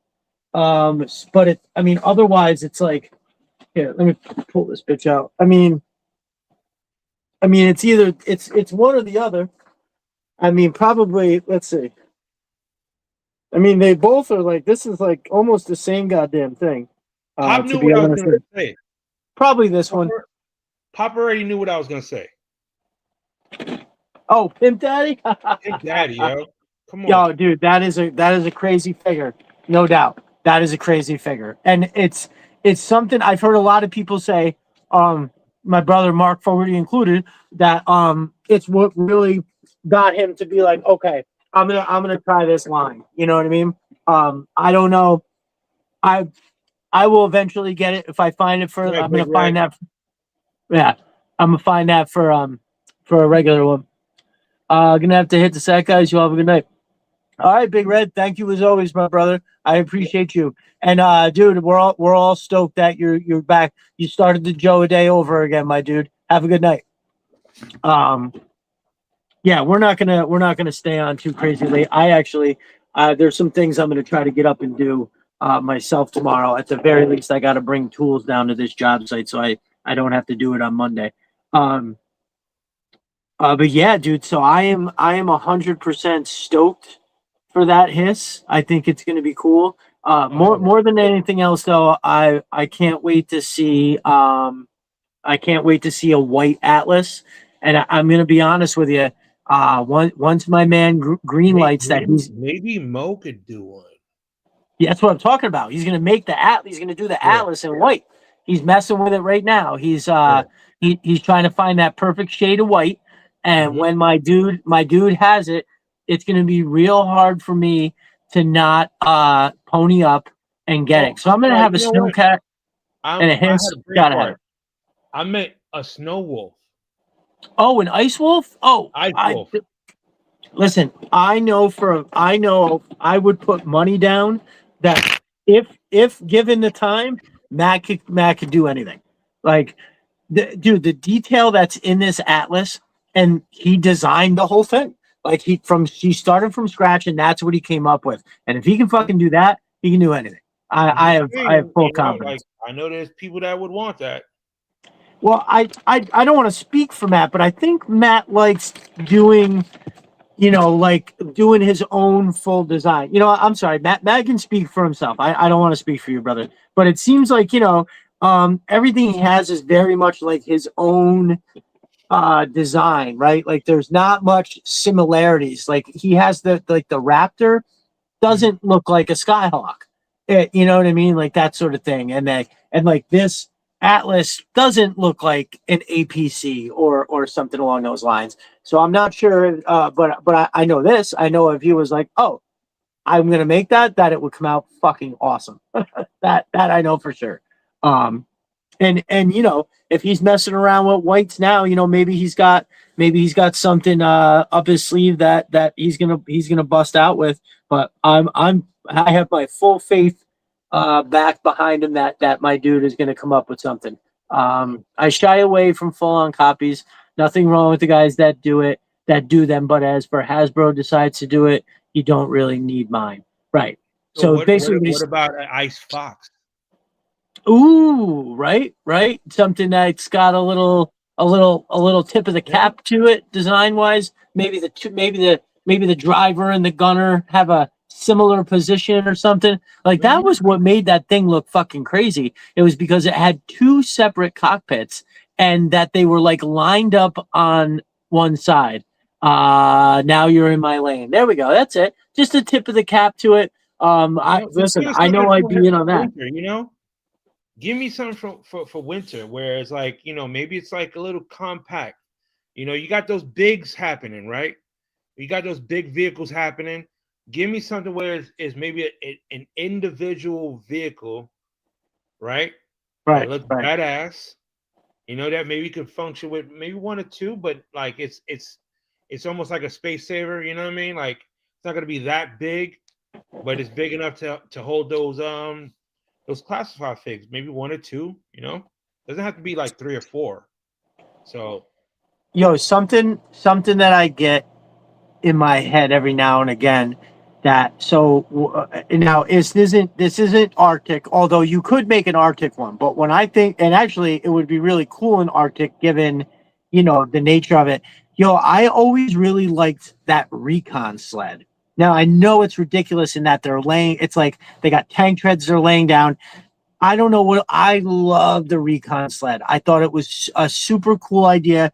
I would love a classified recon sled that's like super detailed, where like those triangle triangle tank treads for each thing, like they individually moved. I don't care how much it would be if they came out with a highly functional, super dope and detailed fucking version of that. I'd go crazy. Yeah, look, there's money in it. There's money in all this. So, I like what Mo's doing. Hopefully he gets inspired tonight, to do something like an Ice Fox. Well, our brother just said he's got more budget-friendly, smaller vehicles planned for this year. So look at that. I'll tell you right now, just be ready for it, because, my dude puts out the best shit. I wouldn't, as far as like, if I'm not if like a lot of times that's like I can't tell you enough how like whenever I hear discussion about vehicles and what they're going to come out with and stuff like that, my first thought whenever I hear somebody say, "Oh, I heard," or "It would be cool if they came out with this," my first thought is, do I want to buy it? Because wouldn't I rather spend my money on something that Matt makes? And that's true. Like the Awe Striker, and was kind of like when it was coming out, I was like, okay, I'm gonna buy that. I was like, but if it was any more money, I probably wouldn't get it because I would rather put that money towards something that Matt makes and whatever. But Yeah. but yeah, no, that's I'm stoked that there Hasbro is giving us these Arctic vehicles. I think I'm gonna enjoy the hiss. There's a lot of things about it. Like when I remember when they came out with the 3 3/4 scale Arctic one, I remember seeing that. Now I wasn't collecting at the time, but I remember seeing it, and I don't remember what the fuck I was looking at, but it was something online, and it was somebody that was making like it was doing kind of like apparently a GI Joe fan that was like a contractor. He had built something, and in the background was the hiss, and I was like, oh, it's like a white hiss, and I thought that the dude had made it, and so I googled it, and it came up, and I was like, oh, okay, they made that one, and dude, I thought it was awesome, and even back then, and so now you know, funny story, so I just started collecting classifieds last December. Years ago, when the hiss was in that window where they were taking your orders for the hiss, somebody saw it. Like I ran into it somewhere, and they were like, "Yo," I was like, "Yo," he was like, "Yo, did you know that they're making these GI Joe things?" He goes, "Yo, they're making like this $300 tank," and I was like, "What?" And I did not know that they were making a 6-inch scale. My friend handed me his phone. I looked at it and saw that it was $297 and it only showed the one figure. And I was like, and I thought it was the little 3 3/4 scale. I was like, $300? Right. I was like, I don't give a fuck if it's metal. I don't want that. So I literally never even went and looked at the classifieds or anything. It wasn't until I saw the Alley Viper last December on Amazon and I got it and I was like, oh, holy hell, this is the coolest thing. What the fuck? I didn't know that they were making them in a 6-inch scale. Then that's what I learned about. I saw on Hasbro, I saw the hiss and I was like, oh, okay. They're doing a whole thing. This is crazy. So Gotta yeah, get that that Dragonfly, man. right. Yeah, I got busy getting caught up and shit was fucking dope. Um, I'm gonna wind up wrapping this up in a hot minute here, brother. Okay. Just real quick, I just want to touch on a couple things I usually do. Again, make sure you're going over to um, Mos Mind Creative.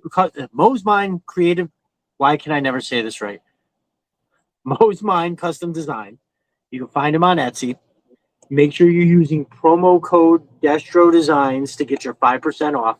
Right now, the Atlas is still free shipping, and the window is always closing on that. So if you're on the fence with the Atlas, I would make that decision and jump on something. I know there's a lot of things that are like investments if you're looking to get a piece, but reach out to Matt. You can customize the things that you're getting, and you can get them the way that you want. And again, there's nobody else that is making big, huge quality vehicles like this. Like it's not even close. I look Stay tuned. the Stay tuned community as is huge, man. it's and listen, when you're spending that hard-earned money, you want to know that you're not getting something that's just gonna break if God forbid, it falls off the shelf or something like that. Not Matt stuff. I told the story a ton of times. I dropped this right here, the Cobra bar. I dropped that down my basement stairs. Hit every wood step, slammed off the slab, hit off the wall. Absolutely insane. Even It even passed. with customizers, like there are a lot of guys. Look, I bought, I've bought vehicles. I bought action figures to show the community love. Um, there's a handful of people that I know that if they're asking me, I would put the stamp of approval with, and that's there's a guy from Cali called B Clone 212. Mm, Um, okay. There's also a guy from down south called Geppetto. These guys are all on Instagram. If you're on Instagram, I'm gonna shout them out on my Insta story, and on Twitter. I don't have their actual tag names on hand, but I know one is Geppetto. The other one is he goes by Beastman, but he's also on Facebook as Lonzo Wilkinson, and he does Oh some yeah. dope customizations. And also the guy from Germany that we were talking about, Ferry the Workaholic. Oh yeah. Like Ridiculous customs, that dude. I mean, ridiculous. I got Ninja Ku. Okay. Oh yeah. What? Like that's insane, bro. Look at that. And then if you like, it's he does that dry brush. He gets into those lines where it makes when you add the darkness to it, when you do the wash to a gold, it makes the gold pop. Wow. And then let me see what else. I got a beat from this is from B Clone from West Coast. When I didn't have the Dreadnoughts and I was like, I need them because I had Zartan. Right. This is one of them, which is a torch. Which, like, I mean, he's beefed up torch, but and like crazy. Look at that. Holy hell. Like, straight up detailed, Dude, that's nuts. And these guys know what they're doing, and like, at the end of the day, these guys, they got their jobs, but they're also doing the side hustle, and but they take pride in their work, and it's like they'll let you know, hey, look, I put a finish on it, you know what I'm saying? When you can move the joints and you can still see the paint job, that means they sanded the joints, that means they put a finish on it, and you're able to move these figures. Like they're not going to be stationary. You could put them into poses without worrying that the paint's going to rub off, Another key thing was when I got that Ninja Ku from Ferry the Workaholic, he told me, like, he sanded the joints, but that Storm Shadow, those joints are really close to each other. So like when you're going to have rubbing.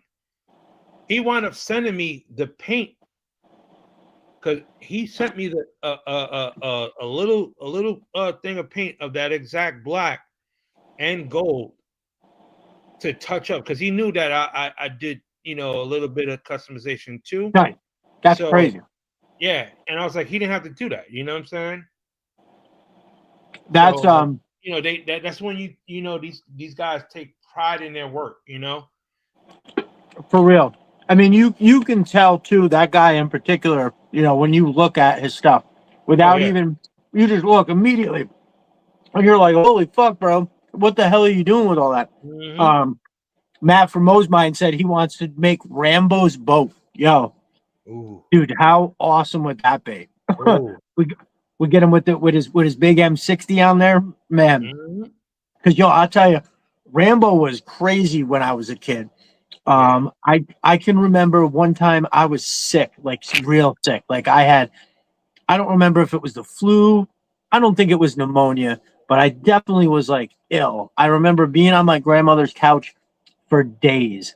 And I remember at one point I was so sick that they felt bad. And I got to watch whatever I wanted on TV. And the first thing I remember when they were like, what do you want to watch? I was like, the new Rambo. They were like, okay, you got it. And it was like, because I think that was one of those instances where I had like the HBO guide. You know what I mean? For sure. What you got any of your custom stuff right there you wanna stick up into the screen? Because I know I told you I was trying to find stuff. Oh, you did? Okay. Yeah, all right. that I had. I'll post pictures on it, but like everything's all over the place, and like I No, was for just sure. picking the stuff from the top where I can't walk around like how I want to because I got the crutches. So No, it's all good. And the yeah. pictures of the stuff you have will do it more justice than sticking it into the camera right here. Oh, So definitely, like definitely, yeah. I I'll remember post it. Yeah, I'll post it tonight. Because I know I could go into my phone and find some stuff. that salvo and the snake eyes, man. I Those know you are like that salvo. so fucking awesome. Here's the deal. All right, and this is on YouTube and stuff. They do that salvo. I'll send you that salvo with the missile launcher because I know you like that missile launcher. Oh, no shit. Oh, Yeah. nice, dude. I love that. I think it looks amazing. That's awesome. That means you got to talk to Lenny to get salvo done. That's the only way I'm letting it go. I know. Yeah, that's one of those figures you would think that they definitely would have done. The same thing with So actually easy. all four. Well, I mean, we just got hit and run, right? Just got them. So it's like, I don't know. I guess I shouldn't be surprised at anybody. Pop Cult Frenzy says, Sumo, are you going to start doing your own lives now that you got a good taste? I'm a Well, rookie. if you haven't heard, we're coming up soon. We're gonna try to do it. I think on Wednesday nights. Yeah. He and I are gonna do the Power Hour. Brother. Yeah. It's the Power Yep. Hour.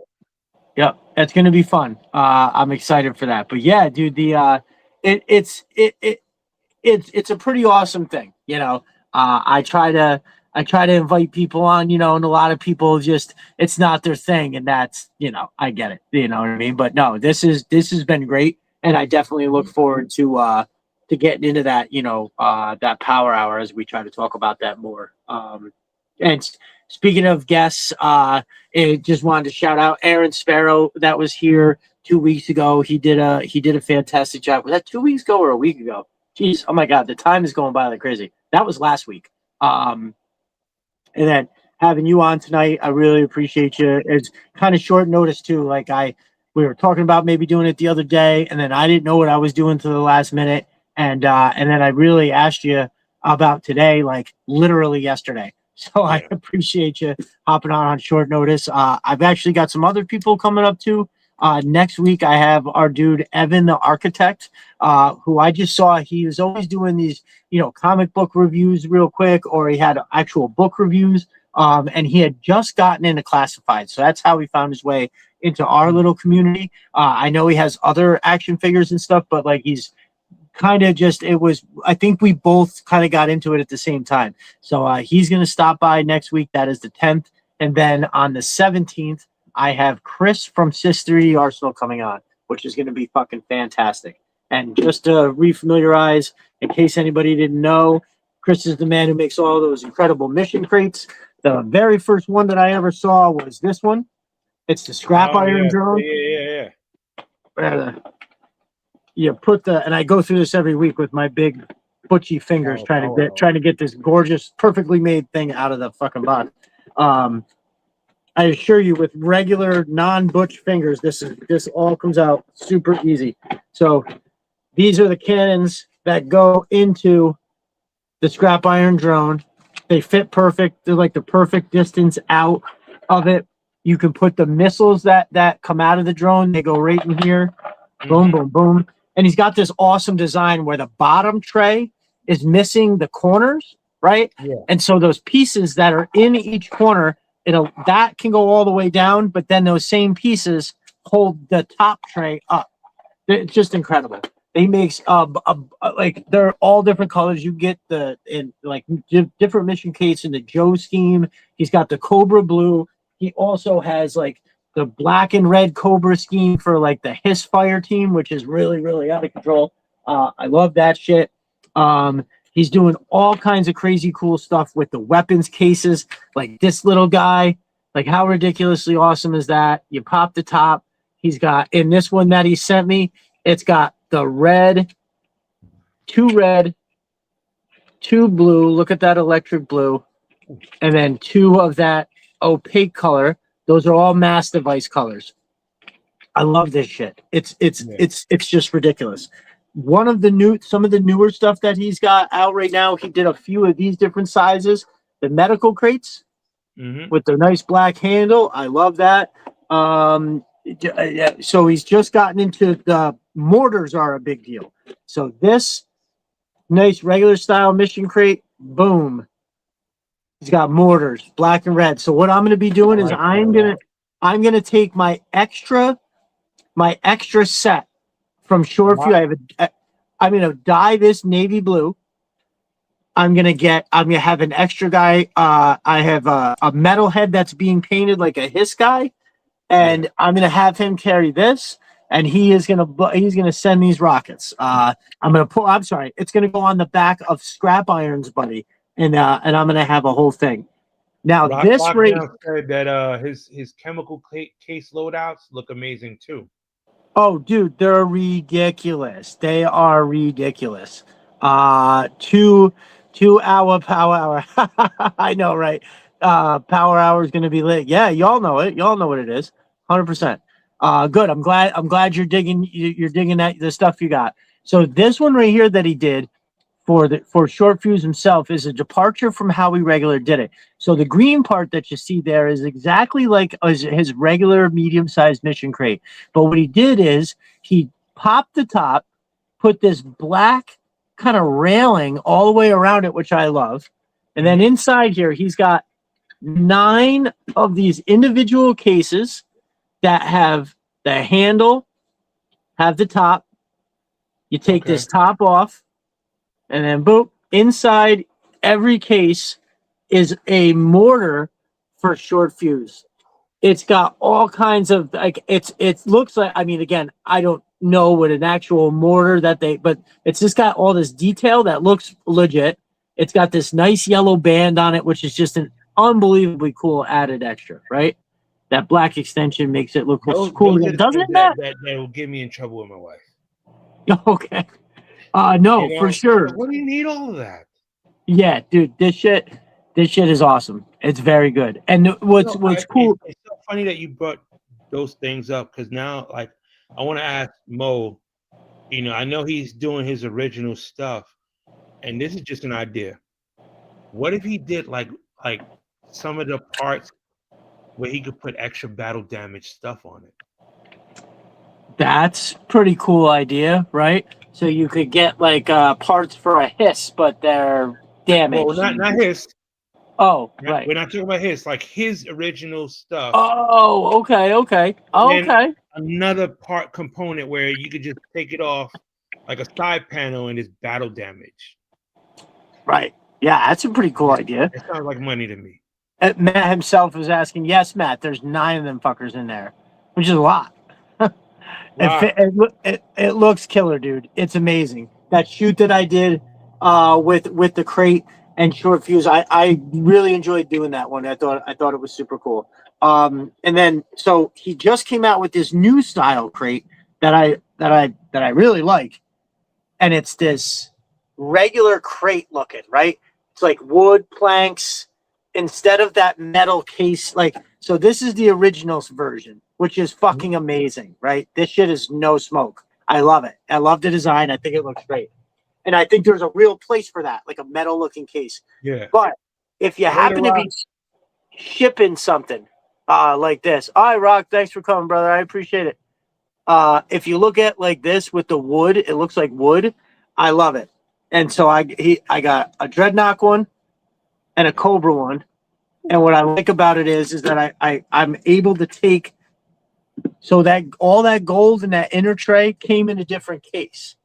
But because it all fits just right, I'm able to switch it. So what I'm going to be doing is I'm going to be bringing the Dreadnoughts, some gold, and then in the case next to it is going to be the Cobra case, is going to be some chemicals. So the Dreadnoughts are going to get paid gold to do some kind of crazy deed with these dirty bombs. So all the shit that moves like that, it's really, really, really awesome. You know what? And this is the other thing too. He's really busting out his line. So this is a door, and so it's got these pins down here. I've seen that. So he's basically doing dioramas. Oh, You know, and bro. that's something like, you know, is key.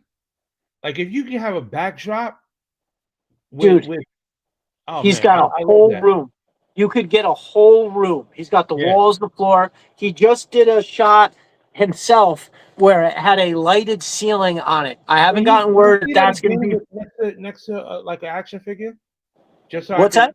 Oh, can I yeah. see the wall with an action figure just so we can see like the scale?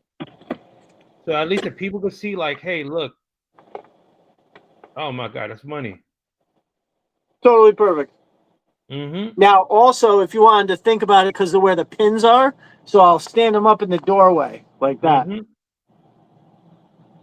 Perfect. That's money. Looking right out the door. Like, who that? Me. That's Joe. I'm back.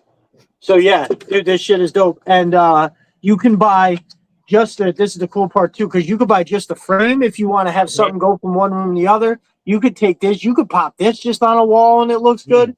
You could get, and then you could get all kinds of different doors. He's got ones that look like a jail cell and shit. Totally awesome. So yeah, no, Chris is killing it. I'm excited to have him on the podcast too, because Chris collects himself and he's got some really cool shit. I thoroughly enjoy when I do shots, especially like I have a bunch of green Joe mission crates, and when I've got all of Matt's stuff set up and you put some of those mission crates in there, dude, it's just like it's almost like cheating. For what I mean? Yeah. It's because it's just all I do is set these pieces here and they make my picture look so much better. Now Chris has a whole bunch of stuff, like I said, with this here you want to go over, you want to check out. He's got all different kinds of, the walls come in different sections where it's got, some have vents on it, some have just, it's a regular plain section of wall. The floor has the options as well. And you're basically making, something in the water in North Carolina, probably plastic. Yeah, so Chris and Matt are both from North Carolina. Something in the water down there has got them itchy. Were you from Eden, North Carolina, or further south? No, they're both in North Carolina. So, and Chris also made these. I haven't seen these pop up on his website yet, so I may have the only two. I'm not positive on that, but that makes me that makes me happy that he took the time to make those. And these are ridiculous. I actually keep these over on my computer desk a lot of times because I like them so much. So make sure if I know I kind of went through that pretty quick.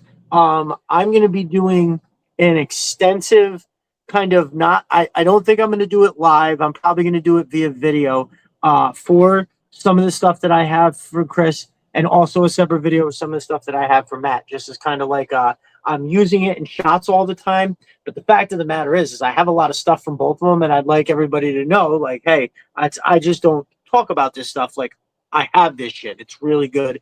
It's worth your investment.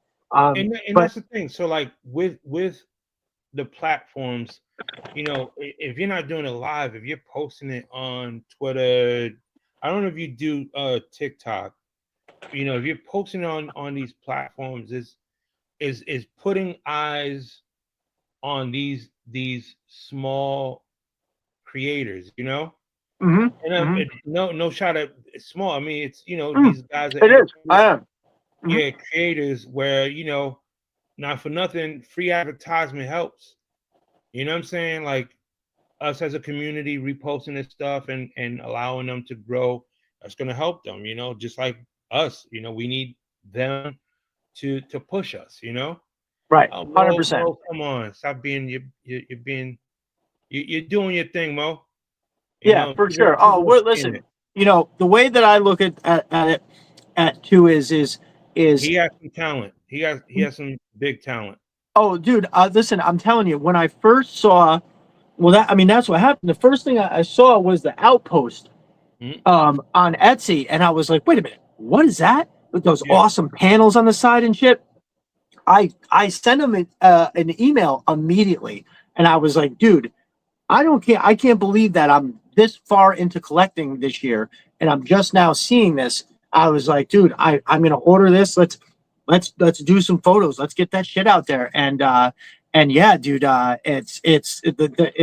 is for the masses. You know, the masses have to see this shit. The masses have to make it go. Very true. Yeah, no, for sure. And everybody passing it along. Listen, our brother here took the plunge. Our brother here is has gone full bore into it. This is not a side gig. This is the thing. Mm-hmm. And that is one of the reasons why I You always have to respect that. Like that's something where he's like, you know what? I'm betting on myself. You took the words out of my mouth. You took the words out of my mouth. I've repeatedly done that throughout life, and I've been blessed enough to have it work. And so, like, you know, when I'm in a position where all I can do is, you know, even if I'm just being a mouthpiece for this amazing maker and his amazing products, you know what I mean, to get it out there. And that goes for Chris too.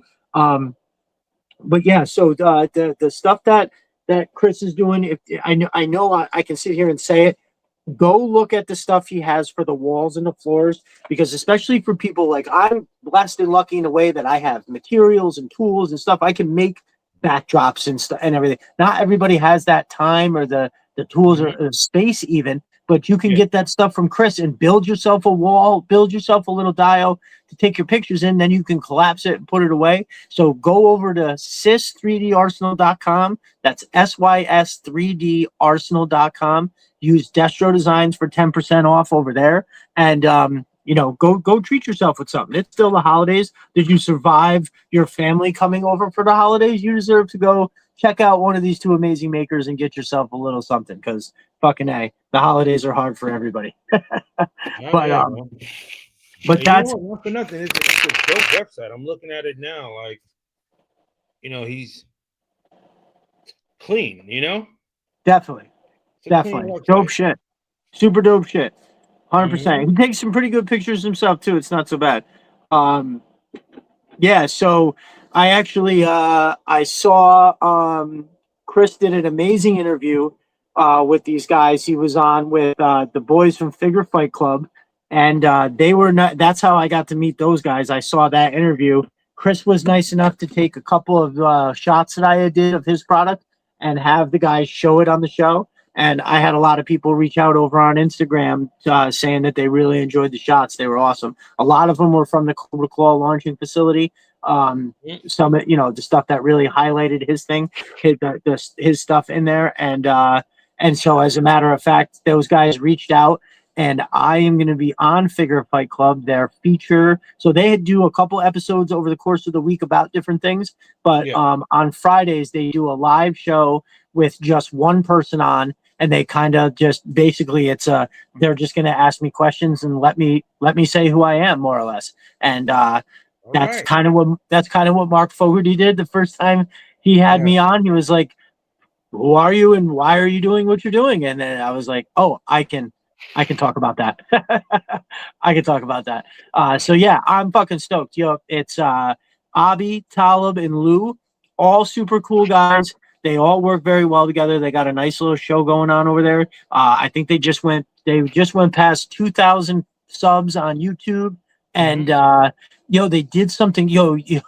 They did some crazy thing where that show where they celebrated the 2,000 followers, they gave away, bro. It was like 60 things, like 60 fucking figures. I'm not kidding, and I'm not talking like, gee, these were, all on average, $30 or more figures. Yeah. I can't remember. There was two of them, because them boys collect everything, right?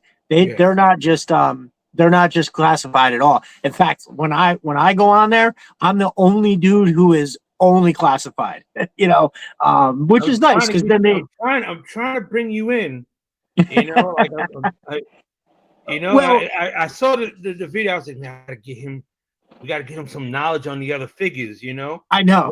So knowledge, you're off to the races, I think I'm 100% going to become more knowledgeable, and I'm interested in the other ones for sure.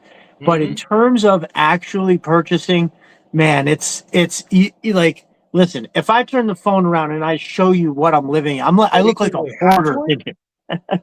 What's that? So Paul Morales said they gave away hot toys and everything. Oh, dude, they were giving away expensive shit. Like I'm saying, they weren't just giving away, oh, they got a bunch of them $14 Cobra Troopers. They were giving away fucking shit that was like on fire in the moment. It was killer. Just, just some jerk said he's up to 6 legends. Brother. You got to get more. You know, like Oh, okay. I do my GI Joes, but you know, I'll come with some heat. You know, I know we're talking Oh, about Joes, but like action oh yeah, figures. Listen, I am a proponent of whatever you love, man. You know what I'm saying? You don't got to be subject to just one line. You know what I'm saying? for Like sure. you get them all. You see the beauty of them all. Mm. Especially like Deathlock is my weakness. Deathlock is a cool ass character, for which sure. one? Just another jerk says Deathlock is his weakness. Dude So likes that. Dude likes I mean, himself a I little mean, Deathlock. I mean, he'll like X-Force Deathlock. 8 if he can find Psylocke. Um, just another jerk. Stay vigilant on things like eBay. I'll keep an eye out in Facebook groups because there's people that are finding that Thanos Psylocke on That's yeah. You know what? Not for nothing. You know, people want just the Psylocke. That Thanos is like a low key, you know, solid it. fig. It looks pretty cool. I mean, Mm-hmm. Psylocke's got those. She's got thighs like an NFL running back in that fucking thing. She got like Barry Sanders thighs up this bitch. Right. I mean, it's I'm not saying that in a negative way, but holy hell. Right there. Every time I see her posed in something, it's just like you can see how crazy it is. Yeah, like it's my program director is bringing it to me right now. There you go. Nice. How Like are you tonight, program director? Thank you for helping us out. We appreciate it. My wife and I are coming down for dinner before you know it. most Yeah, dude, definitely, yo. that's a killer figure. That is definitely a killer figure. Yeah. Roman key came with all thighs. Yeah, them thighs is thick for sure. I Yeah. like Matt. I like what Matt from Mos Mind says. He said the spirit is willing, the wallet not so much when referring to I think that's all of us. collecting other lines. Well, You know listen, what, Mo? That sounds like a T-shirt. oh, it does. It really does. So I really, I, so one thing that I will definitely, if the time comes and I've got some extra money or whatever, and I'm willing to spend a little, is that Metal Gear Solid game. They made a line of figures that were fucking awesome. I can't remember. Somebody Was said it they recent know. or No, 6 inch. And they made, I think there was 8 or 10 of them. It was Solid Snake. The one that I saw that reminded me of it is that Vulcan Raven guy who's got that enormous backpack and the belt fed Gatling gun, and he chases you around that room. yeah? So he was one of them. They made all the good. Sniper Wolf is amazing. So they made a bunch of them. They're really dope. I know that I know the only time I've ever seen them on like eBay was a guy had 8 of them for $800. That was it. He wasn't breaking them up or none of it. It was you had to buy all of them. And I was like, damn, son of a that's it. Giant man size thing says McFarlane made those Metal Gear figures a number of years ago. It was a while ago, bro, for sure. Were they 6-inch Giant Man Yes. or Yeah. No, they six were? inch, 6 inch for sure. I know my brother Dan Salsato. He's got quite a collection that's all in boxes because he was just moved and he's about to start opening his shit up. But I told him, I was like, "Yo, crack your boxes open and find those for me, dude. I want those. If you've got them sitting in a box somewhere, you should give them to me so I can have them in a box." Okay, I see it right now. I can't find the redhead. I must have donated. Right. Oh, just another jerk. I believe that you had also said that. Yes, I believe you. There was somebody else, and I thought it was you, but I couldn't remember. But yeah, dude, those figures they're hard to find and they're ridiculous. I would definitely love to have those. But listen, that Sam Fisher figure coming out from Valiverse, I'm very interested in that because I have a feeling that they're gonna do it right, and it's gonna come out with he's gonna be all black with a killer loadout. He's gonna have that tri night vision, that iconic look with the three lights. I think they're gonna do it. They're gonna do it fucking dope. So And that's the thing. Like, 1998 they came out. Holy shit! It was that long ago. Oh my god, McFarlane was making toys. I was not like 98. I was done. I'm 22. I'm Right. knee deep in life. You know what I'm saying? I mean, I was just listen, that Metal Gear game brought me back to video games. So that same time that I stopped with toys, I stopped with video games too. Like sports were everything in them 90s. I gotta say, 22. I'm working. That's 98. Is that the first Xbox? Yeah, the first Xbox was definitely the late 90s. Late 90s, right? So for sure. Xbox, going into Xbox 360, when we started doing Ghost Recon was popular for us. Love it. Love it. Like when you started when you were able to do live, and you could play your friends, they're at their house and you at your house, and you could just shoot them up all night. That Ghost Recon was no joke, and Metal Gear 2, like that was some dope video games. The one that I liked, I didn't play it online, but the single player was crazy. Was that SOCOM Navy SEALs for PlayStation? Dude, that game was so fucking off the hook. The graphics were great.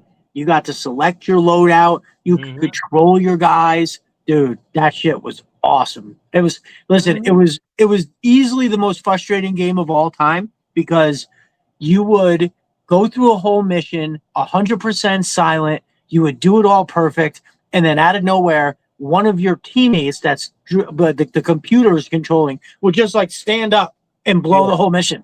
Man, that shit. Oh my god, I must have come close to throwing a paddle 1,000 times. It was that, and then Call of Duty just took over. Oh yeah, no, for sure. Well, look, the first run of Modern Warfare is unbelievable. Like at the time, when Modern Warfare 2 dropped and I played that campaign, I was like, yo, this is off the hook. Now, mind you, Splinter Cell and Metal Gear were like my games where you were sneaking and trying to be quiet and completing tasks and shit like that. No, Call of Duty was hardcore run and gun, shoot 'em up, crazy fucking story. The world is on fire. And then because it was Modern Warfare 2 where they had the third board was it was called No Russian. And basically you were one of the Russian guys killing civilians at a mall because you were trying to start a world war. And I was like, yo, they are not fucking playing with this shit. Yeah, they knew that those kids who were playing with action figures would go straight into that. 100%. 100%. Black Ops 2 was one of those series where it's like, man, listen, I am gonna lose sleep. Yeah, I'm losing sleep. I'm gonna be frustrated in the morning, but I know at nighttime I'm gonna get back into happiness playing Black Ops. For sure. Matt from Mos Mind says Black Ops 2 was my favorite. That Black Ops 2, I think that's the one with where what's his name is in a wheelchair. That dude Frank is in a wheelchair, and most of the whole beginning of the game is told through flashbacks and shit. Dude, that game is fucking awesome. That's a good call, Matt. I wasn't even really thinking about the Black Ops ones, but those games are fucking cool as shit. But now those people, you know, and it's the whole thing of, you know, you got those people playing those games. They're playing it and also collecting. I'm playing it, but also I'm married the first time. You know what I'm saying? Right. Right. And adult and hardcore. So it was like for a good amount of time, it was if I could get on a video game, that's my escape, right? And Right. then like Right. I get to the corporate world, then move into theater, and then it's like get people with like-minded people that be like, hey, you read comics? Hey, you like action figures? And then you know we're fucking every Wednesday we're going to Forbidden Planet and St. Mark's Comics, you know, and Nice. getting the comics, and then you're like, oh shit, wait, I kind of like those action figures. Now I shouldn't be buying those. And I like for me, it was like 2009 where they made this it was a DC line for Green Lantern. It was called Blackest Night. And like I was trying to be those person that would just collect them and not take them out of the box, you know. And I was like, fuck that, that's not me, you know. Right. Ripping them open, you know, and I'm like, oh man, my God, I'm gonna keep on doing it. And I stopped doing it for a while. Fast forward to now 2019. I mean, you know what?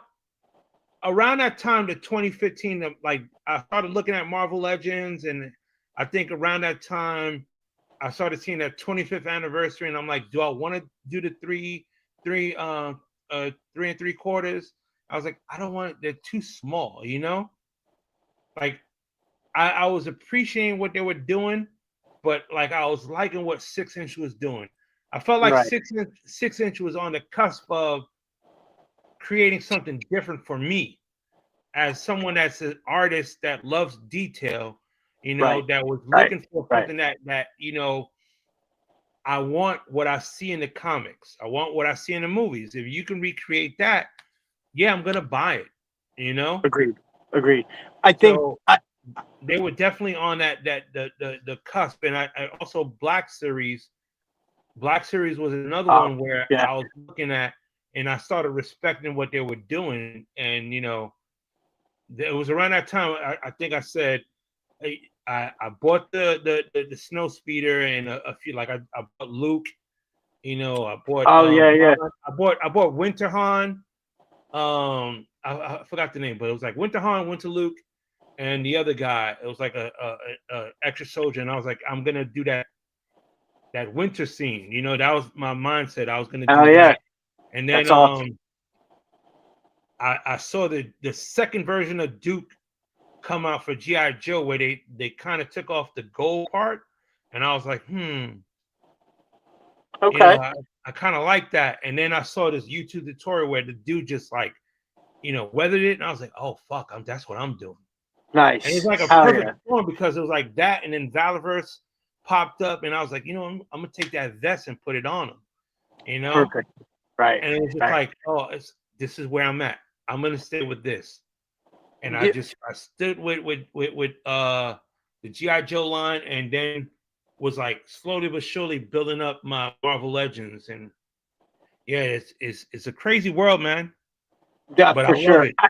Dude, I feel like, you know, you echoed something in there which is very similar to what I've said about, you know, so like when I saw that Alley Viper, it hit me in the same way that like when I was young and I first started seeing the Joes in the store and on the back of the card, and I was like, yo, this is incredible.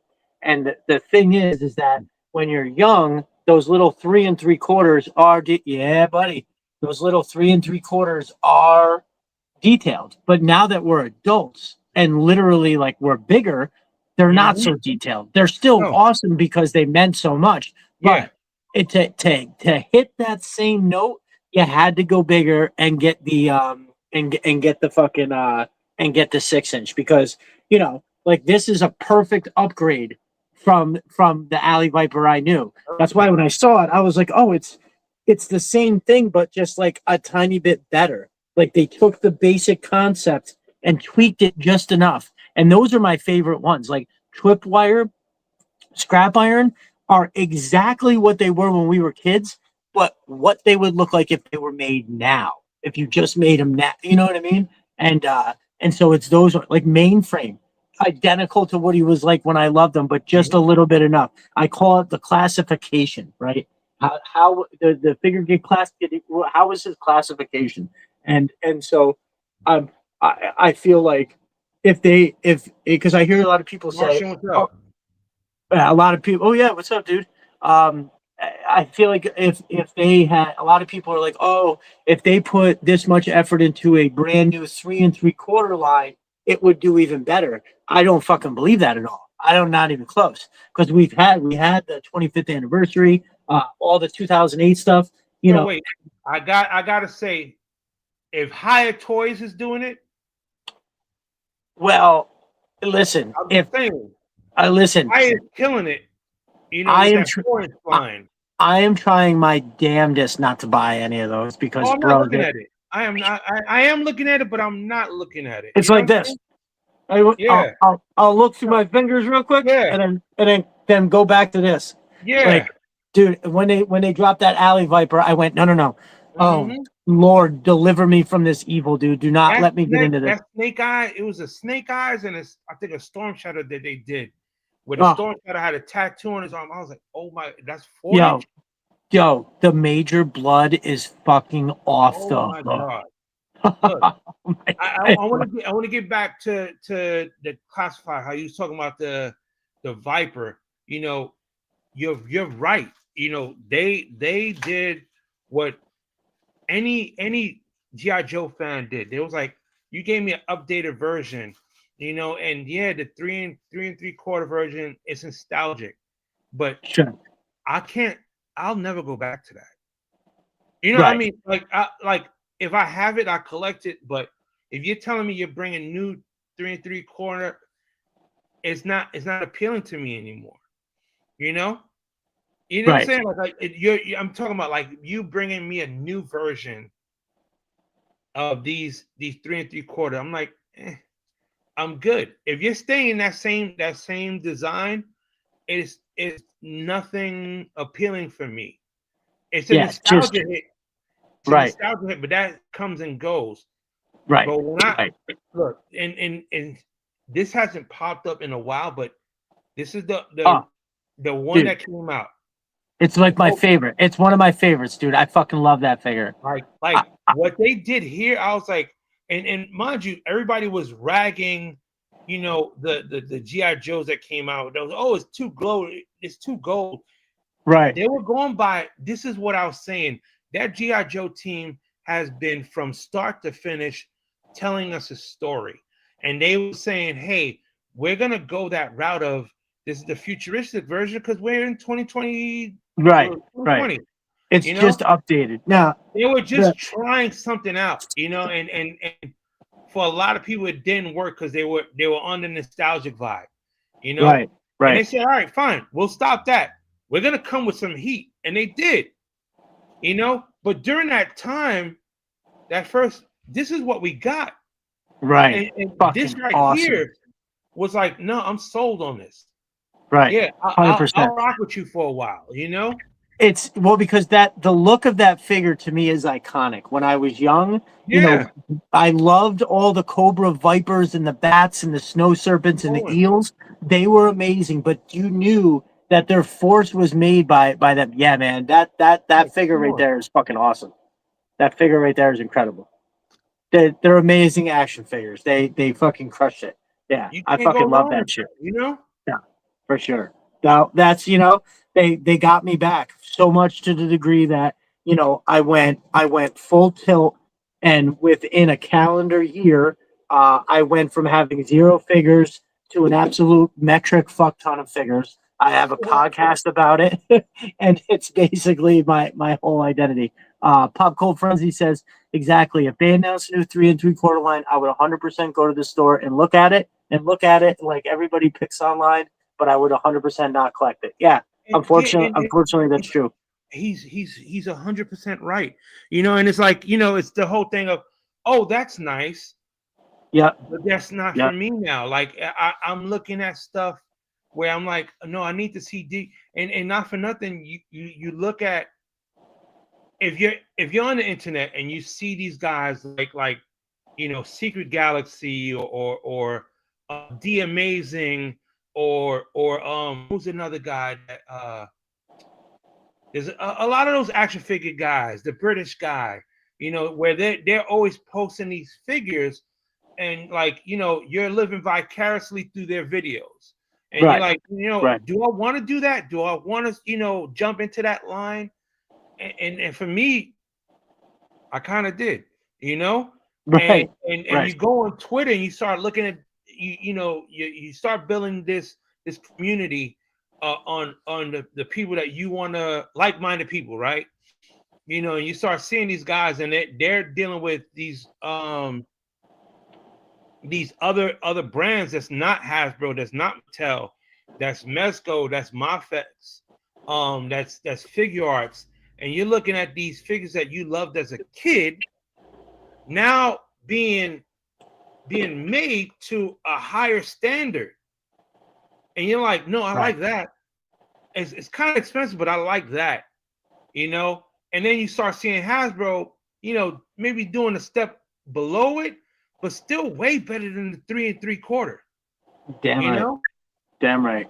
you know what I'm And saying? yeah, And then you got for Action sure. Force 2. And it's like, no, I'm staying with 6-inch because you can do more. And yeah, it takes up space, but have you seen them? Yeah. You know what I Yeah. mean? That's what it comes down to. Yeah. No, Yeah. for sure. I mean, it. Yeah. Is it obviously a lot more space than the 3 3/4? Absolutely. Especially when you start adding in the vehicles and things like the Atlas. Yeah. Sure. It's definitely Look, takes I'm up about space. to. I know this is a Conrad favorite. You know what I'm Oh yeah. saying? No. Don't figure. I know this is a Conrad favorite. This is someone where would I have got her at a 3 3/4? Probably not, Probably not. Probably because not. could they do her justice? You know? And take your Helix figure to the next level with a Sys 3D Arsenal mission crate. Look at that. Helix. Operation Huh? Helix. You know, like that's a you can't go wrong with a plug. You know what I mean? Nah. For, Matt from Mos Mind says, first thought with the Haya toys, Joe's, was that they're cool, but wish they were 6 inch. Yeah, dude, if they were doing, man, we'd really be in a pickle if they were making 6 inch toys that look that good. Bro, Like, holy that shit. that Yeah, we'd be having they're a problem. scary. Yeah, Higher for sure. is scary. You know? It's good. They like I wish the Viper one that they did had a little more traditional looking mask. But it's not really a complaint, just kind of like I would have preferred it this way, but no. Dude, that Alley Viper is sick, that Major Blood is sick. They're all fucking sick. And Like trust me, this would be oh yeah. could they Yeah. do this in 3 3/4? You know? Yeah, exactly. They couldn't. Not something that looks like that. Nah. Come on. Nope. Camo Trooper version? Yeah, hell yeah, brother. You know it. Yeah, that Camo Trooper is nice. Um, well, all right, my brother. I'm gonna wrap it up here because I do got shit. I have a holiday party to go to tomorrow, and I got some shit I got to get up and get done before I go to do that. So Well, I'm it's gonna been wrap this fun, up here. man. I really appreciate it, man. Thank you for inviting me to your show. And I enjoyed it, man. And hopefully the power hour will be a lot funner, you know? Yeah, no, that shit's gonna be dope, bro. I think because we're already spending time communicating. All we got to do is we'll just nail something down, over a weekend, and what we want to talk about this week, and then I think we'll be able to knock it out. I think it'll be good, especially like as you can see the reaction of the crew. Everybody's interested, so we already have our audience and it's basically like a conversation with all of us. You know what I mean? So Hour. We're gonna keep it to an hour because right, which is my butt is yes. numb. I don't know how he does it for 3 hours. My ass is numb. Luckily I went to the office. The office before I came here. Yeah. I can't feel my leg, so Yeah. it's gonna be 60 minutes. 61. I'm hanging up. Right. You know? No, dude, I'm with you. I'm with you. No, during the week, I'm gonna need it because Thursdays are long days. I always have a basketball game, so I Yeah. can't be up all hours of the night and shit. And honestly, this isn't bad. It's not like I have something like so hard to do, but yeah, if we keep talking, the next thing you know, I'm gonna pull something else out, and we're talking for a whole other hour. I'm So gonna be like this. I'm gonna do the TikTok. you got less than T Word. minus 10 minutes, bro. Get it Yeah, together. man. Yeah, Because I that's know it. once you start running, we It's on like true. 30 subjects, and I can't do that. I I'm too know, old. I know. I'm with you. I'm with you. No, we'll get that structure together, and it'll work out great. I'm excited for it, and everybody I mentioned it to or talk about it, they're all excited too. So I'm Well, like I fucking said, stoked for them. thank you again, man. Like one thing, I wanted to start to say it earlier. The fact that I respect what you do for the community, and it's respected, and I just wanted to say, I appreciate you as not only somebody that's doing it for the Got Joe community, but the conversation that we have offline, is much appreciated. You're a good dude. You're a good man. Keep on doing what you're doing. I'm gonna always support you, man. Thank you, brother. I very much appreciate it. And it's like I've said to you before, it's real easy to do it, and have a good relationship with, like, say, guys like you, because I've told him this many a times. It's like talking to one of my lifelong friends, right? But better because Oh, my lifelong friends are now crazy and I can't talk to them anymore. So it's fantastic that my dude here is basically just what become one of my closest friends. From a distance, obviously he doesn't live that far, but it's, yeah. And I appreciate the kind words, but really everybody makes it easy. And without everybody doing the same thing, I'm just a guy with ideas. Right. But you are. yeah, for sure. But But the no, thing is, you're making it happen, and that's the thing. Like, it's about how we said we're taking ownership, and we're taking uh chances on ourselves. We're betting on ourselves, right? There are people in this community who might need that as inspiration, and they'll it's, jumpstart and they'll do their own stuff. You know what I mean? it You sound, know, it's, and it give them legs. yeah, dude, it definitely sounds like a few of these guys just needed somebody to tell them that they're doing a good job, Yeah, man. and that's, and as dudes, a lot of times we don't really get that, like, I have a great Mhm. family, but believe me, they just expect me to show up and do everything all the time. You know what I mean? Listen, And you know, and to hear you doing a good job is very nice. So I thank you very much for the kind words. It is those kind of things that continue to make me do it. And I really look forward to 2026 being an even better year, especially having tried a few things like a holiday drive in this, and we're into mhm. the podcast. And I feel like, with a little bit of planning, as we move into 2026, I think it's just going to be great for all of us. I said it in the post, man, the arrow's pointing up for all of us. We're going to get out there and we're going to make it do it. Yeah. Matt from Mos Mind, small W's We're matter. gonna make the net work. You know. Yes. Yes. Ooh, I like that. That's fucking dope. Mhm. Matt from Mos Mind, that's a great one. Small W's matter. They do. Yeah. Little victories, bro. Little victories are absolutely Mhm. huge for sure. So, guys, everybody that showed up tonight and has been hanging and banging, I absolutely love when you guys come through. I swear I have the best audience. I go on other shows and so there's always some kind of a comment section or whatever, but I feel like it's never quite as much of the show as it is here, because we're just doing the things we do in the comments right here on the show, and I think that works out fucking fantastic. So yeah, y'all will, yeah, right, make the network. You got it, Matt.